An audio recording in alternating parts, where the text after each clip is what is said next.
after Monaco, the Grand Prix world has moved sadly and in a state of mourning to Spa in the Ardennes.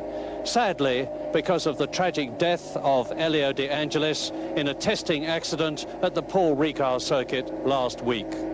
We will always remember Elio de Angelis, not as a man who had just made his mark in Grand Prix racing, which he very much had, with 2 wins and many, many World Championship points finishes, but as a charming Italian gentleman whose company was always very good indeed. He was destined to go on to greater things, we hoped, but sadly, that was not the case. So now, what a contrast this Spa circuit is from Monaco. Monaco, a street circuit, 2 miles long. The Spa circuit, 4.3 miles long, with a lap record of some 135 miles an hour. It plunges and twists and turns through magnificent Ardennes countryside, and it's got just about every kind of corner and long, long straights. It's a challenging driver's circuit, and it's one where we're undoubtedly going to see an excellent race, almost certainly dominated by the famous 5. It's the famous 5 who hold the top positions in the Drivers' Championship. Alain Prost, Ayrton Senna, Nelson Piquet, Keke Rosberg and Nigel Mansell, with the very impressive Gerhard Berger 6th. McLaren lead the Constructors' Championship ahead of Williams, Lotus, Ligier, Benetton and Ferrari. There have been a lot of Grand Prix developments here at Spa, with the news that as soon as possible, maybe even this year, engine power is to be limited to 600 horsepower, and that from the next Grand Prix in Canada onwards, Derek Warwick will be driving for Brabham. Good news both for Derek, who's been out of Grand Prix racing since last year when Renault withdrew, and for his many Grand Prix that we covered by ESPN. There's been a tragedy in the sport. Elio de Angelis, the young Italian driver, lost his life during a practice and testing accident in the south of France at the Paul Ricard circuit. Sadly, he died 2 days after his crash. Now, perhaps I can say this better than most people. Racing drivers know the risks that they take. But remember one thing. They do what they want to do. They know the risks. And above all, a racing driver loves his sport. Elio de Angelis died doing the thing that he most loved to do. The Belgian Grand Prix has always been a dangerous racetrack. It's taken many lives, in fact. Where I'm standing right now is on the road of the normal streets here in Belgium. The Spa-Francorchamps circuit is very famous. 20 years ago to this very weekend, I had my biggest racing accident at this very corner. This is the Master Kink. I came around here in the pouring rain, the car aquaplaned or hydroplaned. I knocked down a telegraph pole just a little left of where I'm standing now, ran into a woodcutter's house and knocked it down. The redeveloped since then. And then I finally ended up on the lower area down there, trapped in my car. Graham Hill and Bob Bondurant had to borrow wrenches from a spectator's car to get me out the crippled car. It took more than 30 minutes for an ambulance to find me. Then I was taken back to the nerve centre of the Belgium Grand Prix, to a medical unit it was called. In fact, it had no table in it. I was laid on the floor along with a lot of cigarette ends. I was finally taken to hospital after the police escort that was leading my ambulance lost its way. I tell you all of that because motor racing is clearly dangerous. But things have improved considerably since 1966. Around this racetrack, you see many things that stood as they were at that time. Barbed wire around the racetrack instead of barriers. And that was just to keep the cows out. No protection at all for the spectators. There was very little safety in those days. But I am glad to report things, they are changing, and they have changed considerably. On the new Spa circuit, it's been cut out the mountainside, almost carved out. The surface is billiard table smooth, there are beautiful curbs. And then, to retard a car to begin with, there's gravel. And this gravel, in fact, is very deep indeed, very deep. You really sink into it. And of course, this does retard the progress of a car, much in the same way as at the end of an airport runway, if a jet overshoots, it gets into this gravel and really slows it down safely. And of course, there's a lot of runoff area here nowadays. Space is a great saver in the case of accidents. There are, of course, barriers and then tyres in front of some of the barriers to soften the impact if impact occurs. Then chain link fencing is introduced. That retards the vehicle again, much in the same way as a tennis ball is slowed up by a tennis net. Above all, there is space. And when you're travelling at the speeds that these race cars do today, there's just no substitute for space. It is certainly a safer track. We'll be right back after this. This pre-race report is being brought to you by Ford and your Ford dealer. Have you driven a Ford lately?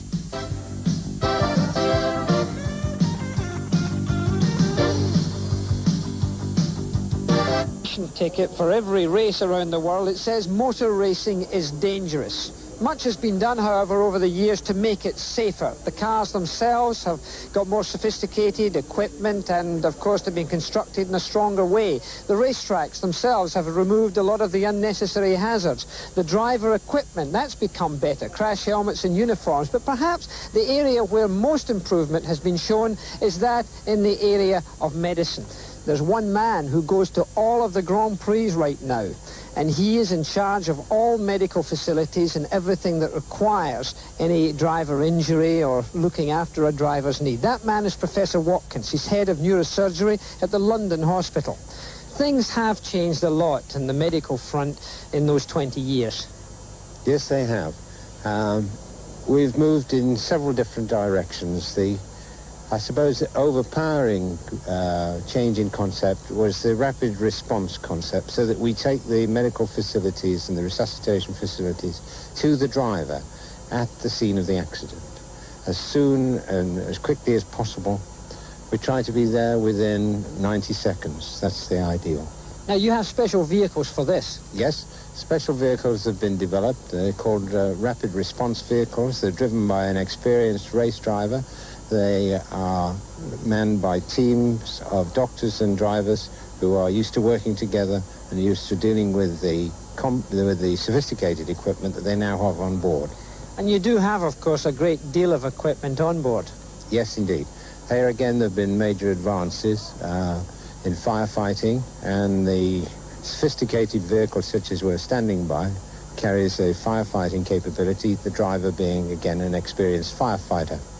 Now let's have a look at some of that equipment.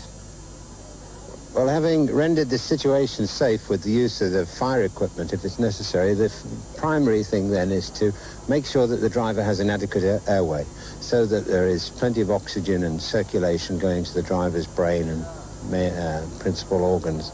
In order to achieve that, these cars carry resuscitation equipment to intubate, to put a tube down into the driver's lungs, oxygen to provide the supply from cylinders. There are intravenous perfusion sets, fluid to replace any blood loss or shock that the driver has suffered. And the whole purpose of the second stage, if you like, after making sure that the driver is safe in terms of protection from fire, is to stabilize the situation in the car, because so frequently nowadays with complex cars like the Formula One car, the driver is trapped and it may take a long time to get him out. So what we want to avoid is tearing a driver out of a car in a terrible hurry in order to resuscitate him. We avoid that now by doing it in the car. The airway is taken care of, the circulation is dealt with intravenous apparatus, and then having got the driver into a safe condition from the medical point of view, he can then be extricated in an orderly and calm way. Sometimes it's necessary to take the car to bits around him. And you have the equipment to do that? And we now have the equipment to do that. In the first instance for that, there's a need for hydraulic spreaders, so-called jaws of life in the United States. There are power cutters and power saws in order to part the metal or part the carbon fiber of which the cars are now composed. And of course the drivers can then be taken quickly to a first aid facility, which is also very sophisticated. Yes, at all the Grand Prix circuits now there is a medical centre which has been equipped to the same level as a modern intensive care or intensive therapy unit in a modern hospital. How many doctors and help do you have for a Grand Prix, at each Grand Prix? Well, for example, at this one, apart from the 3 Porsches that you see here, there are 5 other rapid response vehicles that are similarly equipped and teamed with teams of doctors on board each of these vehicles. And then there's a medical centre with a team of doctors there, of surgeons, anaesthetists, intensivists, X-ray capability and radiologists to interpret the X-rays. So, as you can see, an enormous amount has been done in the medical front. This has probably been the greatest progress over those 20 years in safety. We'll be right back with John Bisignano after this. This pre-race report has been brought to you by Ford and your Ford dealer. Have you driven a Ford lately?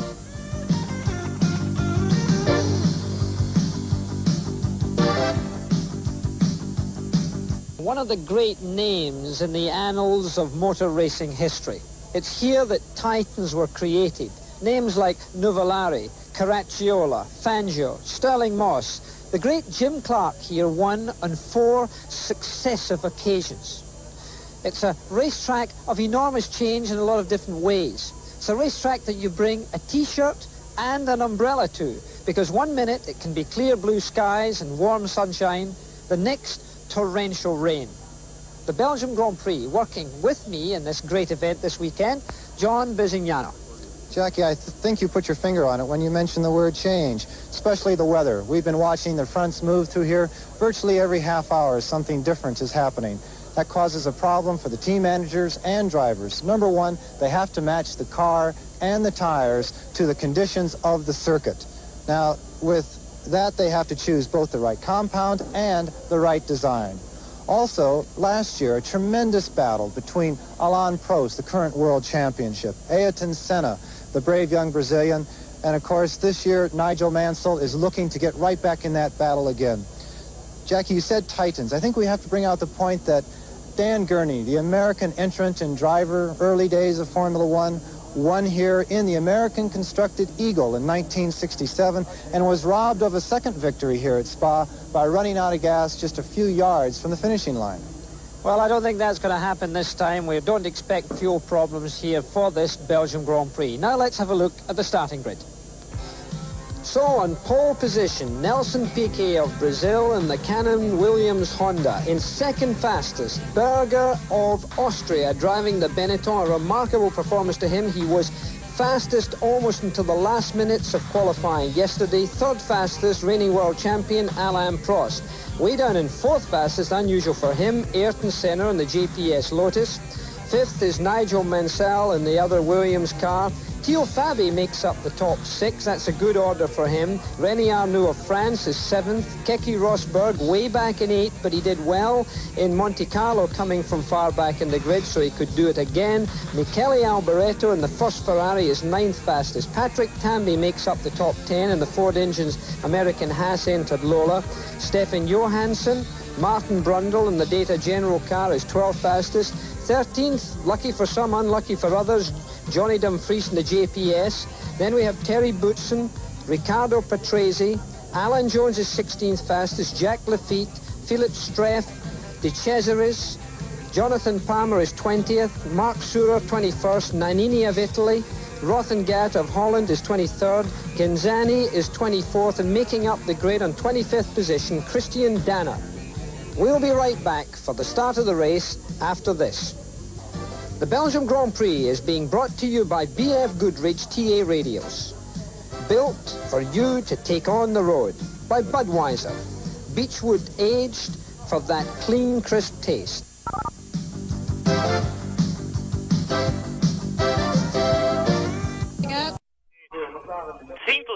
1300 waren es genau, den besten Startplatz weggeschnappt hat. Piquet also in seiner bereits 19. Pole Position, zum ersten Mal aber seit er Williams fährt. Und ein neuer Mann neben ihm, Gerhard Berger, Glückwünsche von den Streckenposten. Gerhard Berger ist ja nicht nur hier in Spa besonders beliebt seit seinem vorjährigen Sieg im 24-Stunden-Tourenwagenrennen gemeinsam mit dem Schweizer Marc Surer und mit Roberto Ravaglia. Es ist seine unkomplizierte, erfrischende, natürliche Art, die ihm in aller Welt und in der großen Welt der Formel 1 schon unglaublich viele Freunde gewonnen hat. Gerhard Berger, Sechster der Weltmeisterschaft im Augenblick mit 6 Punkten und unter die ersten 8 möchte er am Jahresende kommen. Heute im Aufwärmtraining war Berger 11. Am schnellsten waren die beiden McLaren, nicht Alain Prost, den Sie hier sehen, der Titelverteidiger, der Sieger von Spa 1983, sondern sein Teamkollege Keke Rosberg. Alain Prost im Training Dritter, heute Vormittag hinter seinem Teamkollegen Keke Rosberg Zweiter und die beiden McLaren-Fahrer waren die einzigen, die unter der 2-Minuten-Grenze geblieben sind. Prost hatte gestern einige technische Probleme mit seinem Auto, war aber in beiden Vormittagstrainings gestern und vorgestern der schnellste. Ayrton Senna, der entthronte Trainingskönig mit dem Lotus Renault, rechts im Bild sahen Sie Gerhard Berger. Senna glaubt, dass er heute sicherlich schwieriger haben wird als voriges Jahr, als er hier eine dramatische Regentrockenschlacht in Spa gewonnen hat. 3 Fahrer, die schon einmal den Grand Prix von Belgien gewonnen haben, heute im Startfeld, außer Senna und Prost, auch noch Michele Alboreto, allerdings nicht in Spa, sondern in Zolder. Nigel Mansell, der voriges Jahr hier ein verbissenes Williams-Stallduell mit Keke Rosberg gehabt hat. Teamchef Frank Williams wird übrigens, das ist einmal die erste erfreuliche Nachricht im Grand Prix-Sport seit langer Zeit, wahrscheinlich nächste Woche nach Hause entlassen werden können. Nigel Mansell, der Engländer, von ihm kam gestern der erste Angriff auf die Pole-Position von Gerhard Berger. Er blieb aber genauso eine Zehntelsekunde zurück wie Alain Prost oder wie Ayrton Senna und nur ein einziger hat es dann, wie gesagt, geschafft, nämlich Nelson Piquet. Bergers Teamkollege Theo Fabi, 6. schnellster im Training, heute früh 7. Ist im Team völlig überstrahlt von Gerhard Berger. Rechts am Wagen sahen Sie den Teamchef Peter Collins. Es gibt neue Sponsoren in diesem Team für Fabi und für Berger, vor allem aufgrund der hervorragenden Leistungen Gerhard Bergers mit dem 5. Startplatz in Monte Carlo und mit dem 3. Platz im Grand Prix von San Marino in Imola. Heute wird Gerhard Berger vorne um den Sieg mitfahren, überhaupt kein Zweifel. Er ist locker, er ist gelöst, er ist völlig relaxed, so wie immer, er ist lustig. Ich war heute früh dabei, als er auf die Strecke gekommen ist, hat sofort mit Keke Rosberg gesprochen. Es gab ein sehr, sehr lustiges Gespräch. Berger hat gesagt, bist du überhaupt qualifiziert für das Rennen? Und Rosberg hat gesagt, ja, ich freue mich, dass alle meine besten Freunde vor mir stehen, sodass ich relativ bald nach vorne kommen wird. Du wirst sehen, gleich in der ersten Haarnadelkurve nach Start und Ziel. Und da hat ihm Berger noch gesagt, aber bitte pass auf, dass ich dir nicht in die Augen schauen muss, genau wie voriges Jahr Nelson Piquet. Piquet hat sich nämlich voriges Jahr in dieser ersten Kurve gedreht. Das ganze Feld ist an ihm vorbei. Passiert ist Gott sei Dank nichts. Aufpassen, also heute in der ersten Kurve in der Haarnadel von La Source. Formel 1 Heimkehrer René Arnoux. Die beiden Ligier-Piloten Arnoux und Lafitte heute mit neuen Chassis. Arnoux war im Training 7. Selber Platz momentan in der Weltmeisterschaft mit 5 Punkten, ex aequo mit Jacques Lafitte. Keke Rosberg hatte ein ereignisreiches Training, nicht sehr viele Ausreden, wie er selber sagt, aber er hatte immerhin einen Motorschaden am Freitag, einen Turbodefekt. Und er hat gestern einfach zu lange mit den Qualifikationsreifen zugewartet. Ein Fehler, der eigentlich auch Gerhard Berger passiert ist, denn er ist mit den Qualifikationsreifen zu spät auf die Piste erst hinaus. Es war um genau 20 Sekunden zu spät. Er wurde in dem Moment abgewinkt, indem er eigentlich seine letzte schnelle Qualifikationsrunde noch beginnen wollte. Lokalfavorit oder sagen wir besser Lokalmatador Thierry Boutsen. Boutsen und sein Schweizer Teamkollege Marc Surer, heuer noch ohne Weltmeisterschaftspunkte, waren zuletzt in Monte Carlo die einzigen BMW-Fahrer im Ziel, allerdings außerhalb der Punkte. Sie warten sehnsüchtig bereits auf den neuen Eros A9, dessen Herstellung sich weiter verspätet hat. Es wird erst bis Le Castellet dauern. Und hier sehen Sie die Wagen am Start links, innen also für die erste Haarnadelkurve Nelson Piquet und rechts von Ihnen aus gesehen, liebe Zuschauer, Gerhard Berger. Eine ausgesprochene Mut- und Herzstrecke, Spa in den belgischen Ardennen. Hier haben wir unvergessliche Motorschlachten erlebt. Die Strecke wurde dann total umgebaut, wurde wesentlich gekürzt und diese Naturrennstrecke ist heute 6,9 Kilometer lang. Wir erleben 43 Runden um den Grand Prix von Belgien. Gesamtdistanz 298 Kilometer pro Stunde. Eine Strecke, die wahnsinnige Anforderungen stellt an den Benzinverbrauch und an die Reifen. Und ich glaube, das werden für die meisten Fahrer heute die großen Probleme werden. Wir werden sicherlich nach meiner Schätzung zwischen der 15. und der 18. Runde die meisten Fahrer an den Boxen haben zu ihren ersten Reifenwechsel, Boxenstopps. Es gibt sehr lange Gerade, es geht sehr viel bergauf und das sind immer wieder Streckenpassagen und das weiß man, die besonders viel Sprit beanspruchen. Ich glaube, dass es vielleicht sogar kritischer werden wird als in Imola, wo so viele Fahrer in der letzten Runde ohne Sprit liegen geblieben sind. Und ein Beispiel mag Ihnen das verdeutlichen. Gerhard Berger fuhr in Imola, als er Dritter wurde, mit 4,2 bar Ladedruck und fährt heute mit 3,8 bis 3,9, also um 3 oder sogar 4 Zehntel bar Ladedruck. Wenig im Qualifikationstraining hatte Berger 4,9 bar und heute fährt unser Tiroler seinen 25. Grand Prix. Er liegt an 6. Stelle mit 6 Punkten. Vorne Prost, der einzige Fahrer, der heuer schon 2 Rennen gewonnen hat. Vor Senna, dem Sieger von Spanien, und Piquet, dem Sieger des Eröffnungs-Grand Prix in Rio de Janeiro. Eine Strecke, an der es mindestens zweimal Herzklopfen und wirklich stark erhöhten Puls für die Fahrer gibt, auch für die abgebrühtesten unter den Formel-1-Piloten. Das ist zunächst einmal das S und die Senke von Eau Rouge, in der der Deutsche Stefan Belloff voriges Jahr bei einem Langstreckenrennen tödlich verunglückt ist. Und dann gibt es draußen noch... Wie dort gefahren wird, welche Gänge, welche Geschwindigkeiten? Ja, das mache ich nachher noch. Wir sehen jetzt zunächst einmal die erste Runde. That is in fact the driver's picture as Philippe Streff, driving the Data General Tyrrell, drives off the line with a camera on board on this Grand Prix of Belgium that takes place on this 27th of May. The weather is beautiful. It's 80 degrees here. The winds are from the east at 10 miles an hour. It's t-shirt weather. We've hidden the umbrellas. We're going around this great racetrack. We've already turned La Source. We're heading down the hill to Eau Rouge. This is where the old pits used to be. You see them on the right-hand side. In fact, when they have endurance races here, they still use those pits. They go through here in about 4th gear, very, very fast. It's where Stefan Belloff died, sadly, last year in a 956 Porsche.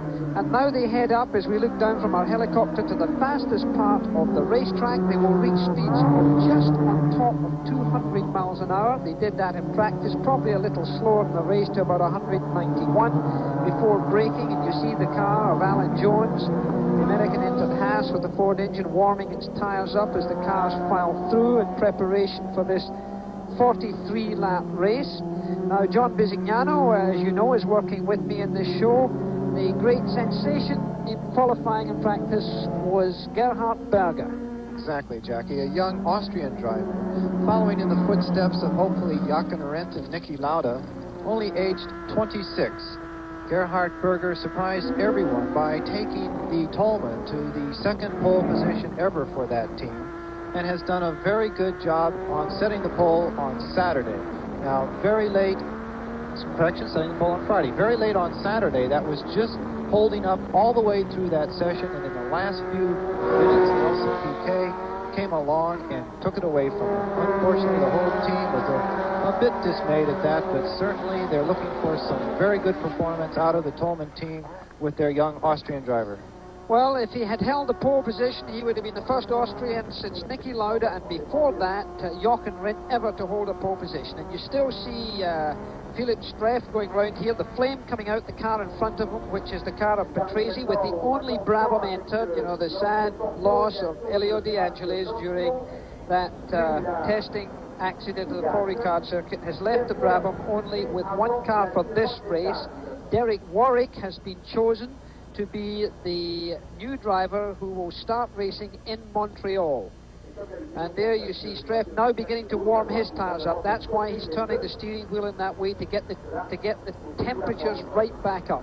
You know, Jackie, you said earlier that this surface is so smooth that it looks like the cars are actually warming the tires up more than normal. It's not a terribly abrasive surface, but they must get those tires up to temperature, both fronts and rears, before the green light goes on. Well, keep in mind that this is a long circuit. It's 4.312 miles around. This is the final chicane. They've only got one more corner before coming on to the starting grid proper. And that is Alan Jones in front of him in the Haas entered Lola with the Ford engine, the turbocharged engine. And And there the cars, you can see the front end of this grid now, and of course you do have Nelson Piquet with Gerhard Berger on the right-hand side. Then behind him you've got Alain Prost, the reigning world champion. On the left-hand side of your top screen there in the corner, you will see the lights coming on. When the red light shows, it's only a matter of seconds. And there's the light on, the light is on.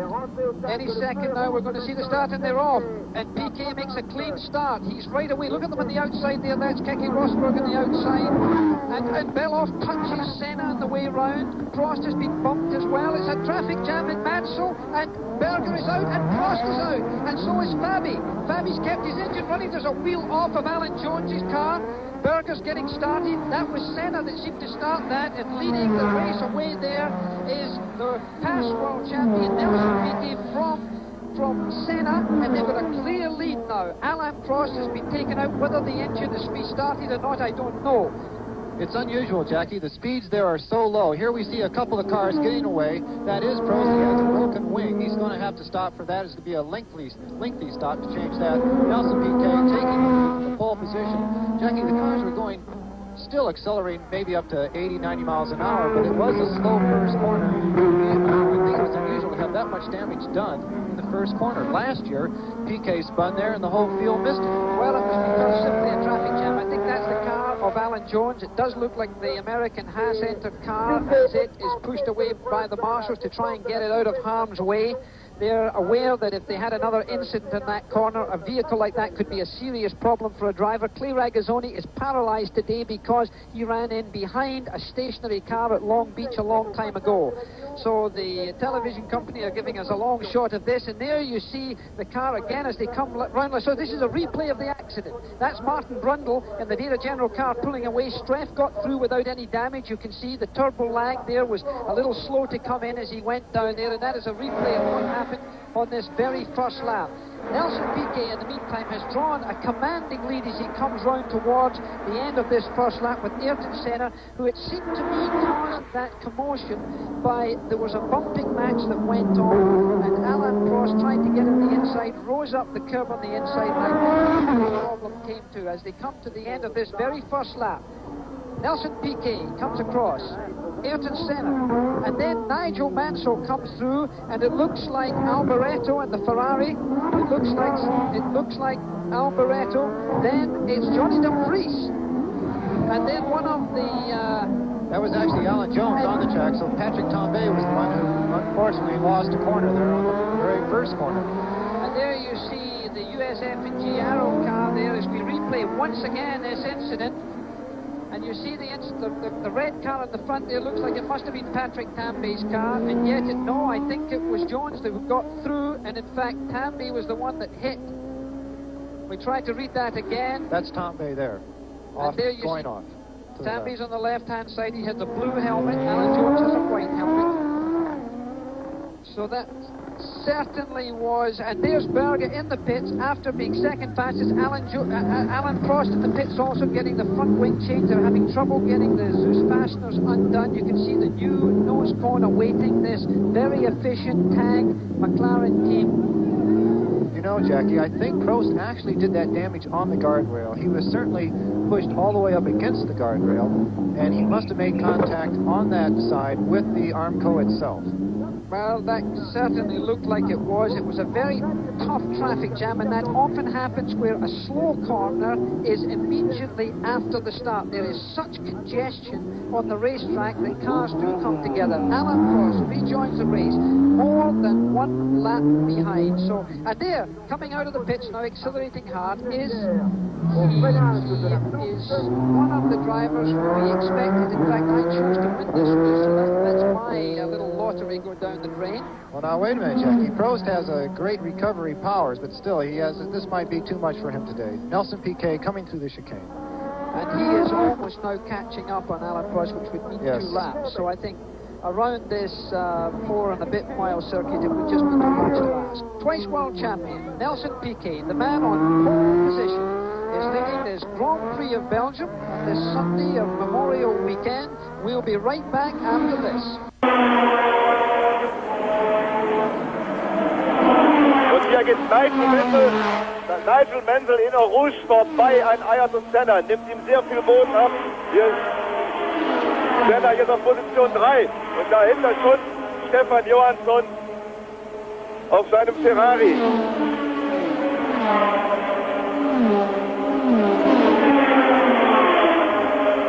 Keke Rosberg einen Platz gut gemacht vorbei an Theo Fabi.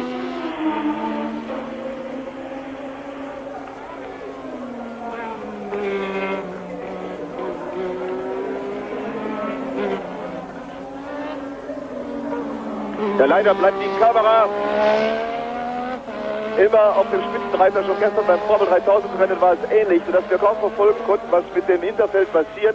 Man bleibt einfach auf dem Spitzenreiter und kann nicht erkennen, was eigentlich bei den anderen passiert. Eins kann ich Ihnen nur sagen, Jonathan Palmer kam gerade hier bei Start und Ziel vorbei, ist also noch dabei, war nicht in den Unfall verwickelt, fährt nach meiner Schätzung jetzt auf Platz 14, während Christian Danner sein Auto abstellt. Genau das, was kurz vom Start schon war, dass das Fahrzeug Zündaussetzer hatte.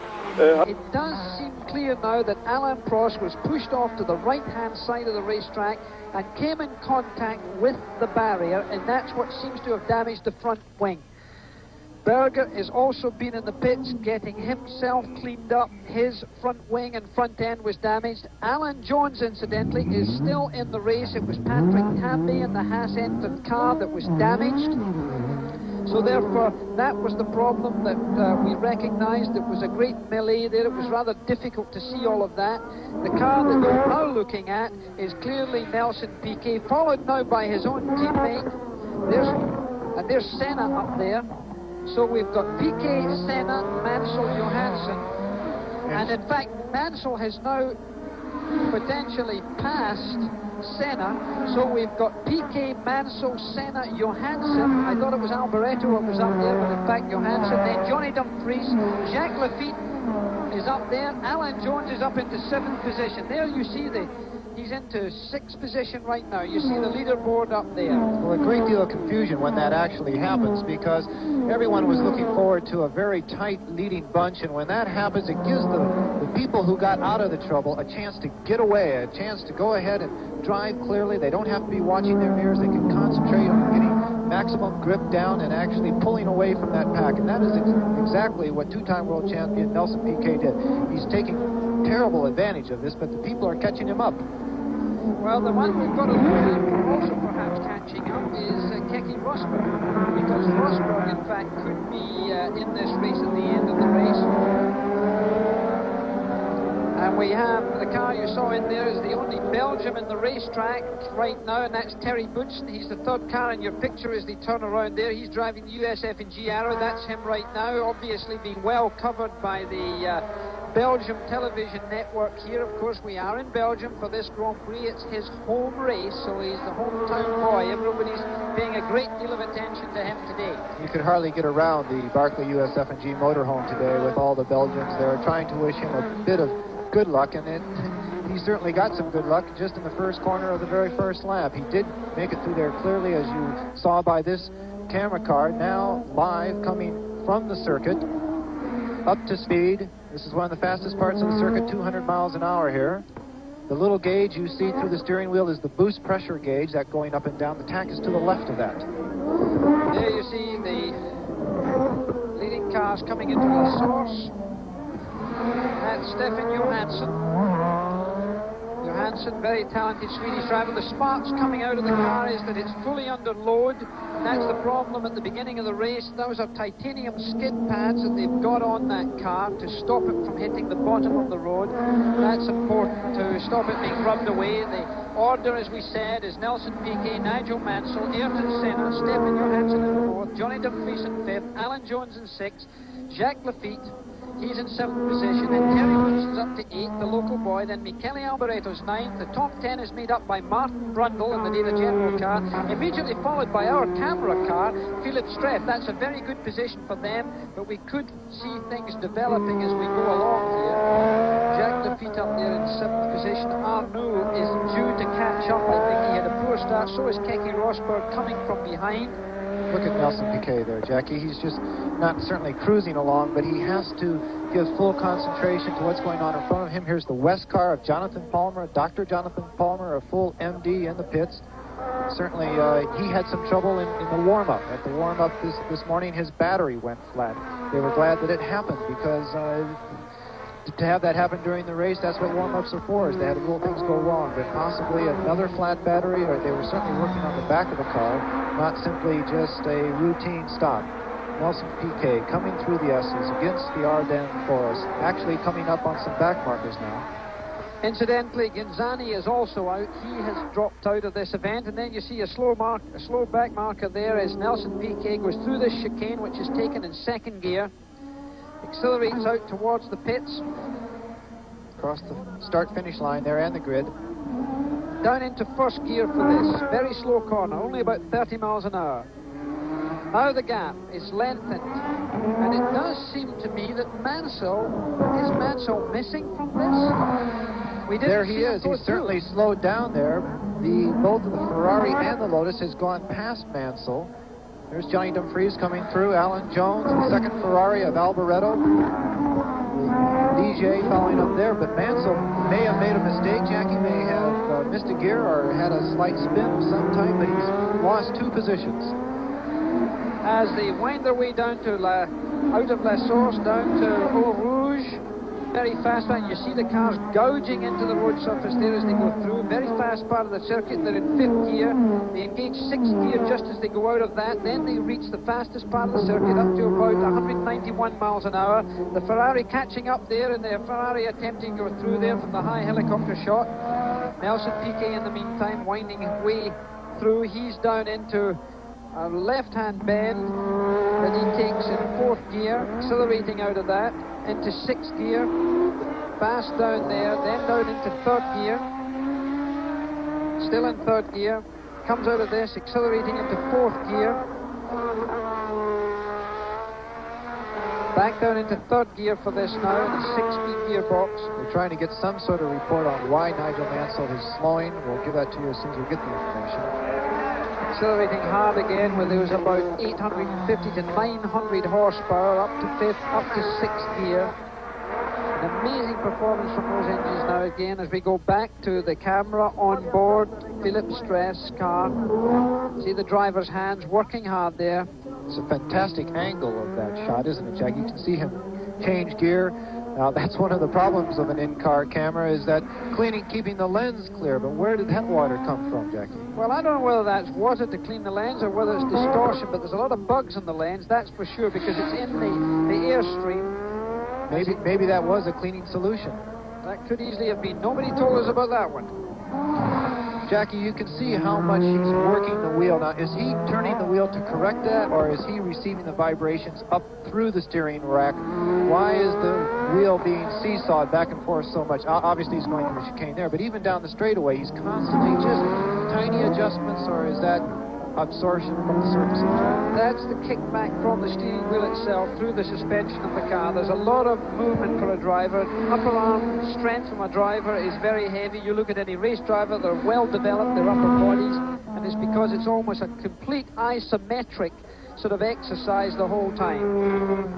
So Nelson Piquet is leading this race, and Ayrton Senna now is in 2nd place. Stefan Johansson and his Ferrari is 3rd. We're at the Belgian Grand Prix, and we'll be right back.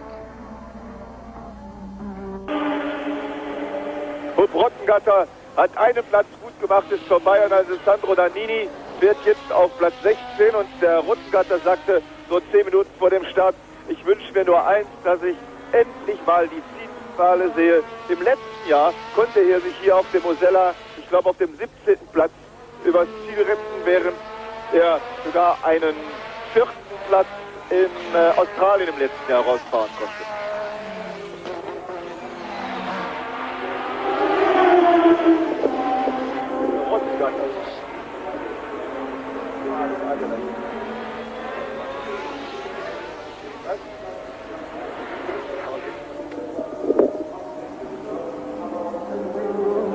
Piquet wieder in der Schikane.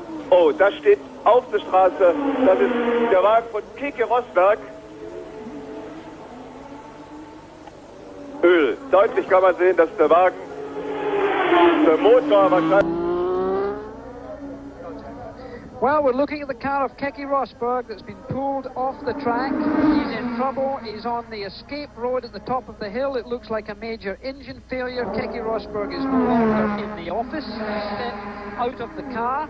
So that is both the tag McLarens not doing nearly as well this race as they expected. So Keke Rosberg had been coming up well. He had got himself to 9th position, and sadly it looks like he's out of it. Well, that's certainly an unfortunate beginning for the faultless McLarens. They have in the past been so incredibly successful, both engine and chassis-wise, to tune everything to the exact needs of the driver and the circuit. But here in Spa-Francorchamps, their best efforts and luck has certainly run out, with Prost having the problems in the very first corner of the first lap. And now Keke Rosberg, you could actually see quite a huge oil puddle underneath the rear of the car, which certainly gives an indication to a major failure of the tag Porsche designed engine. The tag Porsche designed engine is probably one of the most successful. Here's certainly the Lotus of, it's either Johnny Dumfries or Ayrton Senna. It is Johnny Dumfries. In the pits, it's too bad he was all the way up into 5th place. He was unfortunately he did not qualify in Monaco, and he had to do well here for his team and team management and fans. But now the car is being pushed back into the garage area, and it looks like a fatality there relative to the Lotus. Also, well, there is Terry Boutsen. He had a misfire. We had him going past our commentary position with a misfire, and it looks like Terry Boutsen, the local hero, looks like he has had to drop out. Well, you can see him climbing out of the car there. There is absolutely a terrible situation for the some 80,000 plus Belgians that have come out here to see their one and only Formula One driver following in the steps of the great Jackie Ickx, also from Belgium, someone who you raced with many times, Jackie. But Terry Boutsen is also out of the Belgian Grand Prix. Well, Terry Boutsen, away he goes, but Nelson Piquet comes into our picture and is in command. Piquet, twice world champion, holding perhaps the situation that many people see him in today as the #1 driver in the world. I think the gap is closing. I think Alain Prost is closing on him on talent, and I think Ayrton Senna is clearly catching up also. But I think potentially with all of the experience, and we just saw Piquet go out of the picture as Senna came into it, and then Stefan Johansson is in that picture also driving the Ferrari. He's now in 3rd place. Nigel Mansell is in 4th place. And the other Ferrari of Alboreto now climbs into 5th place. Ayrton Senna of Brazil, 25 years of age. Very smooth. Did not qualify nearly as well here as people expected. He was in 4th position in qualifying. The Lotus team have become very, let's say, competitive about their qualifying. And the Brabham comes into the pits. The Brabham is in the pits, and that's the car of course, Riccardo Patrese, as there is only one car in this race entered by Brabham. It seemed like somewhat of just a routine stop, but that's very early. They have Pirelli tires on that car, Jackie. If they've done in a set of tires this early in the race, he may have flat spotted a particular tire trying to stop for that first corner accident, but it doesn't look good right now for Pirelli shod tires. I don't think he changed any tires. I think there must have been some quick adjustment. Incidentally, the gap between Senna to the leader is 7.72 seconds. So Piquet has pulled out more than 7.5 seconds, and we'll see how that goes. Genzani, this is his 3rd or 4th pit stop, in and out. They are still moving with some bit of haste. I think I saw a fire extinguisher going towards the end of the car. Ayrton Senna, 2nd place here. Everyone expected him to do one of his magical pole positions here at Spa, but it did not happen. Although he's certainly touted to win and do well at every circuit he ever goes to these days. But at the moment, he is running 2nd place, and I think our leader, Nelson Piquet, is actually pulling away from him. And there you see Stefan Johansson. By the way, there's a strong American involvement here. His girlfriend's called Charlotte. Her sister, incidentally, Claudia's back in Kentucky. Her birthday today, so that's a sort of family affair. So to Claudia Helmkamp, happy birthday. And Stefan, you're close, perhaps, to be brother-in-law, is doing extremely well, lying 3rd in this Grand Prix of Belgium. Stefan Johansson is certainly one of the favorite drivers of everyone here. He is from Sweden. Ferrari of Stefan Johansson. He was the The Gypsy driver at the beginning of last year actually went to Rio with no drive whatsoever, took over for the Tyrrell team down there when they had to discipline their driver at the beginning of last season and gave Stefan that particular ride. And then when Arnoux was released from Ferrari after the Brazilian Grand Prix last year, Stefan showed up at the Portuguese Grand Prix and actually secured the Ferrari ride, a dream of a lifetime, and he's actually done an excellent job for them ever since. Well, the racetrack showing many of its attributes here as we go around. Nice and wide, of course, and lots of space to run off.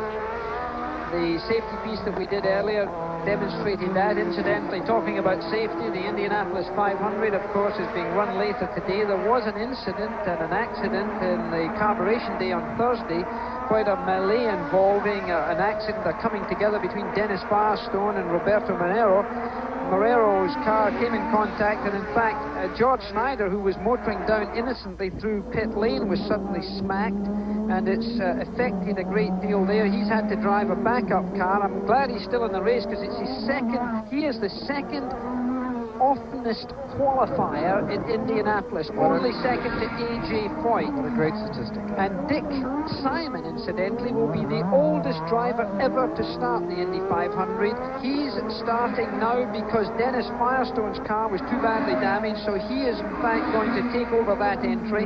So they're going to combine their efforts. Moreno is still going to be in the race, but I'm glad to say that there was there's apparently very serious potential injuries in that accident which were avoided, and I'm afraid I've got my worries about Indy and the pit lane and so forth. I've viewed them before, so I won't bore you with them now as we're looking at our point of view footage from Philip Streff's car. The Tyrrell, as it drives round here, he's being very gentle and very smooth with it there. Alain Prost, incidentally, is up to 17th position, is catching up quickly, and many cars are dropping out, of course, but Alain never gives up. So the leaders are Piquet, and he's out of it. He's out of control. He's out of control. He's off the racetrack. He's in reverse now. We've just had an accident, as we've seen it from the driver's point of view. The engine has stalled. He's got it going again. The engine's running. The boost is stalled again. You can see the needle going up. It'll be very difficult for Streff to get that thing restarted because those turbos are so fast, and there the car is being pushed away. Has he got it started? No, he hasn't got it started. He cannot be assisted on a restart or he will be disqualified. He is moving under his own power. Now, if it has been moved away because of a danger element, the officials allow him to restart. Well, now, we're probably going to be able to show you that in slow motion. In the meantime, Nelson Piquet continues his merry way. He's now 9.5 seconds ahead of Ayrton Senna. He's creaming everybody in this race so far, so he's doing very well indeed. So Piquet, Senna, Johansson, Mansell, Alboreto, Arnoux and Lafitte are in, and we'll be back.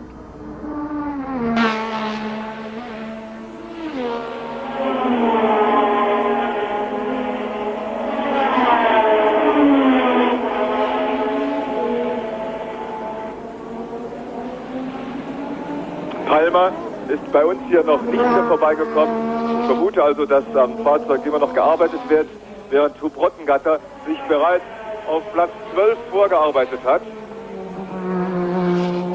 Und ich glaube, ich habe Ihnen schon gesagt, dass man den Huub Rottengatter nicht unterschätzen soll. Er hat zwar bei uns und in der Formel 1 noch nicht den Namen, und ich weiß auch nicht, ob er im letzten Jahr in Australien den 4. oder den 7. Platz gemacht hat. Ich weiß es wirklich nicht mehr aus dem Kopf so genau. Auf jeden Fall, da war der 7. Platz. Die WM-Punkte ist er noch nicht gekommen. Aber er ist ein guter Fahrer. Hat in vielen Fahrzeugen schon bewiesen, dass er kämpfen kann.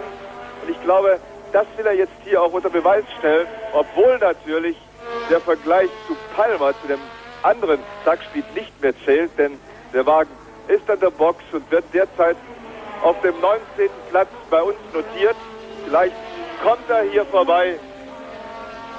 Rottengatter, wie gesagt, ist dabei auf Platz 12.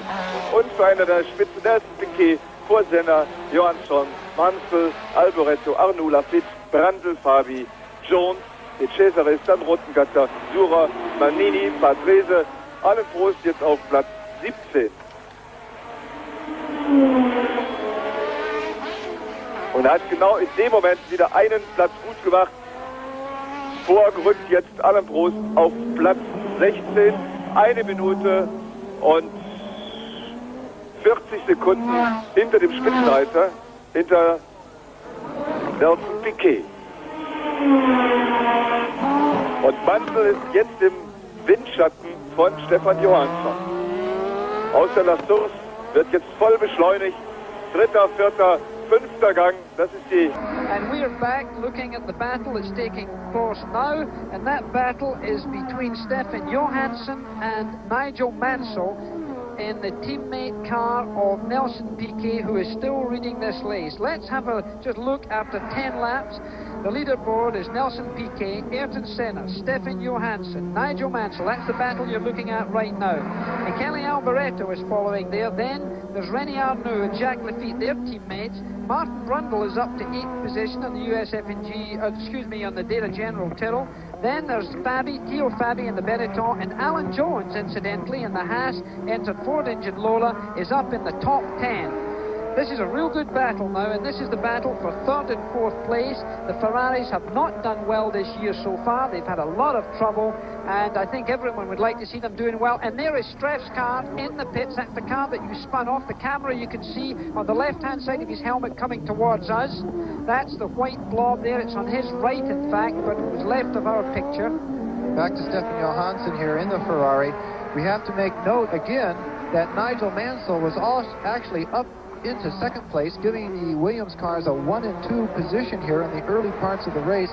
Nigel actually must have made some type of a mistake that dropped him back behind the Ferrari into 4th position. It obviously was not a mechanical failure because he's doing so well now at every part of the circuit. So he has recovered from one little moment of mistake. Here you can see the Ferrari definitely has an advantage when it comes to the power in the straightaways, but come into these chicanes. Now look at Nigel. He's right up Stefan's exhaust. But still, when they get to the straightaways, Stefan puts down the power, and that mighty Ferrari pulls away from him. But watch Nigel on the braking. Gets right up under Stefan. Coming in, that's where the accident was in the very first lap. But now Stefan puts it down. You can see the car wiggling there under acceleration. Some 850, 900 Ferrari horsepowers, a V6 pulling up the hill. And Nigel certainly gets a tremendous tow, but not good enough. Here's a beautiful shot of the Ardennes Forest, and the Ferrari certainly has a power advantage over the Honda, but Nigel tries and takes a look on those brakes. That's certainly where he's catching him. But Stefan has the power. It's difficult to get around a car that has more power, Jack. Well, the other thing is that I heard in the Williams team this morning a little birdie whispering that they're not totally comfortable about fuel consumption. So I think that they're running with a slightly lower boost in their turbo than they would like to, just because of fuel consumption concern. That's with the Honda engine. That applies to Piquet and to Mansell. So Mansell may be just backing off a little bit in his turbo power, and therefore trying to get it up through braking and, of course, driving that wee bit harder through the corners. He's got to watch it, because clearly he has to go and be careful with regards to wheel changes. If he uses up his tires too quickly, he's going to have to come in earlier. Now, the rule in the Williams pit is that Nelson Piquet, because he qualified fastest, has the choice of when to come in for rubber. And Nigel Mansell can only come in, unless he has a puncture, of course, he can only come in after Nelson Piquet has done so. And he will come in 2 laps after Piquet. So I expect Nelson Piquet to come in for laps, for tyres on about lap 18. And we have, of course, now completed 13 laps. So in the next 5 laps, we can expect to see Piquet coming in for rubber. You know, Jackie, that puts poor old Nigel in a tough position, because Piquet's out front. He's not being pushed from behind. He's not sliding his car. He's being very gentle with his tires. And Nigel, in this battle here, you can see him right up Stefan's exhaust again. Nigel is certainly using his tires a little bit more abusively than his teammate, who has the position of judging when Nigel's going to make the pit stop. That's correct, but there is a number 1 and a number 2. And when you're the big gun, and Piquet's the big gun in that team, he calls the shots, particularly as he qualified faster. But look at this, we're going to see a pass. Nigel Mansell comes alongside, he bottoms out, he's under braking, he's alongside, he's got the line in, he's done it. So Nigel Mansell puts himself into 3rd position in this Grand Prix of Belgium. He's just past Stefan Johansson. He did it by turning up the boost on that straight stretch. And you'll find now that he's probably turned the boost down a little bit, now that he's got past, thinking that he'll get through there cleanly. And this is him now trying to build up a bit of a lead. He'll drive a little bit more quickly now to try and break that boost. Now, here we see a replay. He comes out, you can see the bottom of the car thrashing against those titanium plates on the road surface here. He does it under braking, he does it cleanly. Johansson doesn't fight him off, he knows he can't do it. To go in there side by side and try to attempt 2 of them in that tight corner would simply not have been possible. So that's Nigel Mansell, takes over his 3rd position in this race. We've got a few cars out that we'll tell you about. Tambay's out, Prost went into the pits, Berger went into the pits. We've got a few people in trouble, but nobody injured. This is the Belgian Grand Prix. Es ist dann auch beim Training, dass die Williams-Fahrzeuge von Piquet und von Mansell sehr, sehr schnell waren, dass letztendlich auch die Pole Position zustande kam. Mansell kann sich ja ganz gut absetzen vom Johansson. Jetzt kommt allerdings die nächste harte Nuss, nämlich Senna auf ihn zu. Ja, und um die zu kriegen, hat er noch gut 10 Sekunden. Und ich glaube, dass ich gerade erkennen konnte, dass Palmer noch an der Box steht. Es sah so aus, oder es war der Wagen von Patrick Tambay.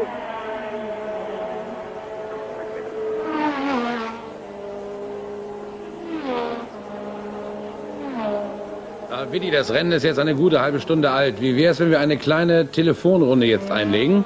Ja, vielleicht kann ich zunächst einmal kurz erzählen, was sich in den beiden anderen Tagen hier getan hat. Ja, tu Denn das. es gab ja noch 2 Rennen, die sicherlich auch aus deutscher Sicht nicht uninteressant sind. Nämlich einmal das Rennen um die Formel 3000, das Philippe Alliot für sich entschieden hat vor dem Dänen John Nielsen und dem Italiener Ivan Capelli. Beide deutsche Fahrer waren nicht dabei. Volker Weidler konnte sich nicht qualifizieren, ging erst gar nicht an den Start, weil... John Basignano and Jackie Stewart back in the Belgian Grand Prix. The new battle that we're going to look at is this man, Ayrton Senna, bright yellow helmet and his black John Player Special Lotus. He is going to be threatened severely by Nigel Mansell. He's only 3 seconds behind him. In fact, just a little less than 3 seconds. He's caught him up like a giant. He's spreading his wings as Nigel Mansell, and he's going to put pressure on Ayrton Senna. This is Grand Prix Motor Racing. We've got Piquet in the lead, Senna is second, Nigel Mansell is now in 3rd position. Formula One racing, of course, is going to continue. We're going to give you more coverage as ever on ESPN. The Canadian Grand Prix is our next Grand Prix. That'll be live on Sunday, the 15th of June. It'll be 11:50 a.m. Eastern Time, 8:50 Pacific Time. Michele Alboreto, of course, is the defending champion. He set a new record last year at 116 miles an hour. We'll be expecting him to do well. This man would like to do well too, Ayrton Senna. He's due a Grand Prix win again. He, of course, had a good one in Spain, and this is the man he had to fight off in Spain. You may remember that race on ESPN. It was a photo finish, the second closest ever in the history of Grand Prix racing. So Ayrton Senna under a lot of pressure. Might just tell you the car's out of the race while we're watching this, but and Piquet's in the pits and getting out the car. The leader is in the pits. Suddenly, we've got a new leader who's Ayrton Senna, with pressure going on from Nigel Mansell. So the 2-time world champion and the pole sitter Nelson Piquet in his garage speaking to his Williams mechanics. There's no hope in getting back into the car as far as he was concerned. So here is your leader, Ayrton Senna of Brazil, with a lot of pressure coming from behind, and there's the car that's giving him that pressure, the teammate of Nelson Piquet, Nigel Mansell from England, winner of 2 Grand Prix. He won the European Grand Prix at Brands Hatch last year. He followed it up the very next Grand Prix by winning in South Africa. So that is, in fact, something spectacular. The other cars out of the race, incidentally, I may just tell you, is Keke Rosberg, Patrick Tambay, he's out, Johnny Dumfries is out, Terry Bootson's out, Ginzani's out, and Christian Danner's out. Jackie, at the moment, Senna is 2.3 seconds ahead of Mansell. Now let's look at one interesting point. In warm-up on Sunday morning, they run the cars as they would in race trim, full tanks and set up for racing, not qualifying. First in that was Keke Rosberg and Prost. Both of them out of the race. The third fastest in that morning warm-up was Nigel Mansell. So he, in race trim, was faster this morning. Nelson Piquet, also out of the race, was fourth. And Ayrton Senna, something we haven't seen out of him since he left the Tolman team, was all the way down in 10th place. So certainly Nigel Mansell has an excellent race setup. And Senna has not shown his normal speed here at Spa all weekend long. In fact, you see him starting to bang on curbs. If everyone remembers his spectacular show in Australia last year where he not only banged on them, but he actually drove over them, it looks like he may become a little bit rattled here, but he certainly has been in a tight situation like this before. But Nigel Mansell is following a rabbit that he has followed before, and he's going to do everything he can to catch that rabbit. Alain Prost, the person who had the trouble in the very first corner there, the Marlboro McLaren. Well, Alain Prost, incidentally, just to give you an indication, right now is back in 13th position. He's fighting his way back. He will, you know, it's possible for him to pick up a World Championship point before the end of this race, and that's important for him because the World Championship, he is leading at the present time. Ayrton Senna is lying second, so Senna's looking to try and pick up 9 points for winning this race. The World Championship point system is 9 points for first, 6 points for second, 4 points for third, 3 points for fourth, 2 points for fifth, and then 1 point for sixth position. So, of course, it's very important for Alain Prost on the long haul. And look how he's catching those cars up, because that's Mark Surer now that he's got in his sights. And Mark Surer, is in 12th position, and he's doing him right now. He's got Surer. Well, Mark certainly was a gentleman there, Jackie, and let Alain through. He knows that Alain in the McLaren is certainly a little bit faster than the A8 Arrows car, so he saw that what was coming was going to be something that he could not do anything to stop, and he moved over and let Alain Prost. Let's see if the Data General car will do the same. In fact, the Data General car is coming in the pits there. Yep, he's coming in for rubber, and I think you might see Nigel Mansell coming in for rubber very shortly also. The reason for that is that he will probably use his intelligence. I think Senna's pulled away a little bit of an advantage there, but Senna has a habit of staying out a little too long with regards to being on rubber. That, incidentally, is Streff, the car that we saw spin off earlier. He's come in and got rubber changed, so he's on good years. He's had his tire changed. That's his second tire change since the accident. He may have damaged something there, Jackie. So Ayrton Senna. Now, in Monte Carlo, he stayed out too long on rubber and lost a great deal of ground because of that. He has this belief that his smooth driving will allow him to go longer on tires than some of the competition. And I think that might worry him. Now, he has taken out a handsome advantage on Mansell right now. 2.3. There's the 2.3 second. He was tighter than that. But Mansell, I think, will come in before Senna. That would be my bet at this stage. And we're getting around the time that I would expect Nigel Mansell to do his pit stop. If he does that, he will go out in a car set up to do the rest of the race. Remember, Jackie, in Spain, we were in the same position, except Nigel Mansell was ahead, and there in the pits is René Arnoux. René Arnoux in the Lotto-sponsored Ligier, but in Spain, Nigel Mansell was criticized for staying out too long on his tires, and actually, in the analogy after the race, you and I spoke about if he was able to stop a few laps ahead, then he could have certainly closed that very 1/100th of a second that he was beaten by. He could have done it. So tire changing here is very important indeed. That's a long step for René Arnoux, a long time in the pits. He's not going to win any prizes for that. He's got something wrong with him. They're looking in at the drive shaft on the right rear of the car, left rear view picture. They're busy looking at the transmission. I think he's got a transmission problem. They're turning the wheel to see if one of the drive shafts, perhaps a universal joint, is giving trouble, but that's not a scheduled pit stop for that amount of time. Let me ask you, Jackie, in a team like the Williams, who makes the final decision when a driver comes in like this? The driver. The driver makes the decision. Goodyear, Lee Gogg, who's the head of Goodyear's racing in Formula One, he decides when he recommends that they come in, and then it's left for the driver himself to make up his mind when he feels the performance of his car is going off. You can see how close they are right now. This is lining up to be an extremely good Belgian Grand Prix. Stay with us, because I think you're going to see a lot of excitement. We'll be back. Aber auf der Langgerade. Jetzt geht Senna vorbei an Rottengatter.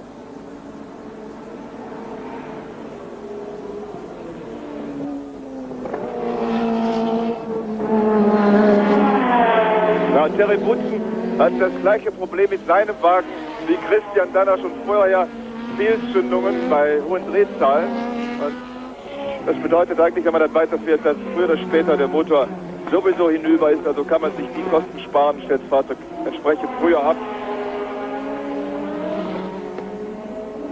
Jacques Lafitte ebenfalls mit neuen Reifen jetzt auf der Strecke.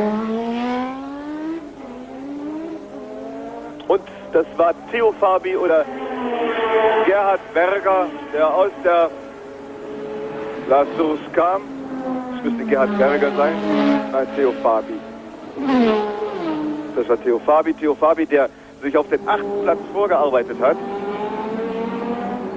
Im Windschatten jetzt vor Jacques Lafitte, der noch nicht voll fahren kann mit neuen Reifen, der erst seine Räder anfahren muss.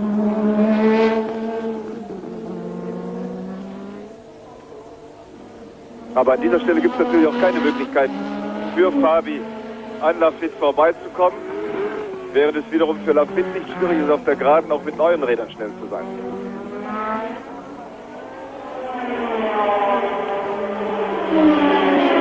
Auf diesem 6,9 Kilometer langen Kurs in den Ardennen hier in Spa-Francorchamps gibt es mehrere Stellen, wo man problemlos überholen kann. Und das wird sicherlich jetzt auch Senna machen, während Nigel Mansell comes into the pits. It's 20 laps for him. He did a couple of laps more than I anticipated. The Williams team on parade. They've done a good stop as ever. It's still running the clock, but it was about 7-point-something seconds. Ayrton Senna, as I anticipated, has stayed out longer than Nigel Mansell.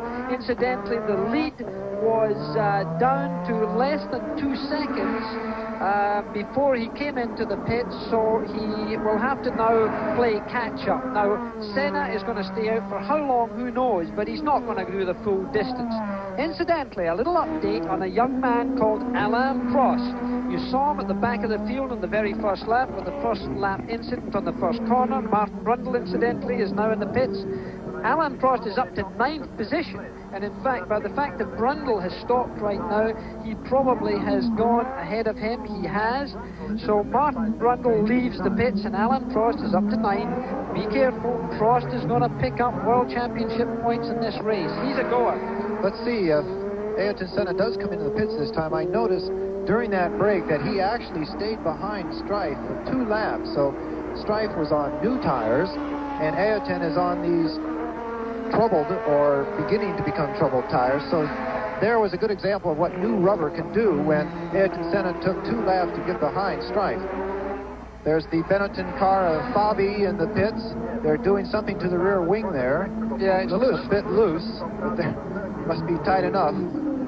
He let the fire go out. He stopped the engine, he refired it, he's got it going again. You saw the flames splurting out the rear end of the car there. These pits here are not the best for fast tire stops. There's Ayrton Senna now waving his fist at something. Why just... This is the last chicane before coming into the pit. Let's see if he does pull in. He's in the pits. He's pulled off, and here he comes. Crew running across. The car being put up on the jacks. Ayrton has to keep the car engine running. The tire men, one American there doing so well on the left rear, Kenny.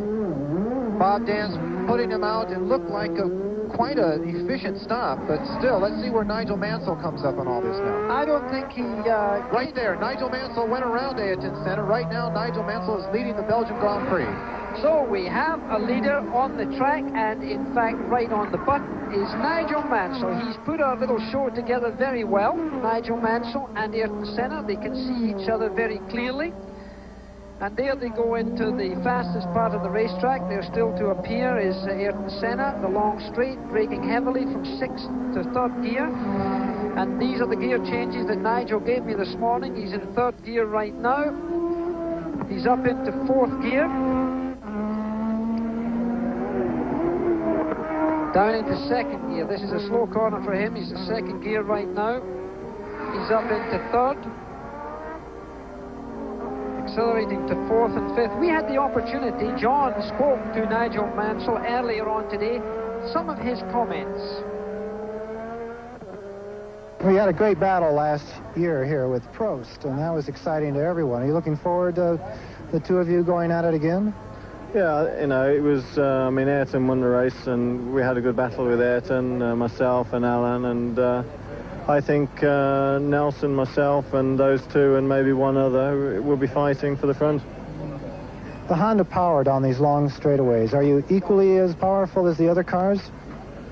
I'd say equally, but we haven't got any advantage that everyone said that we seemed to have at the beginning.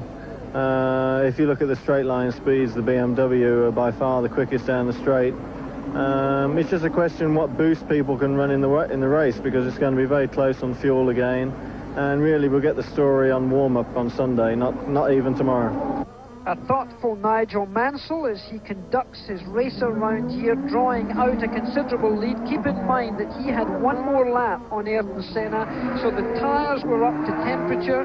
He was right into the groove again. Ayrton Senna, coming into our picture there, had to warm up his tyres, get the feel of that new rubber, and they are both running conservatively on this.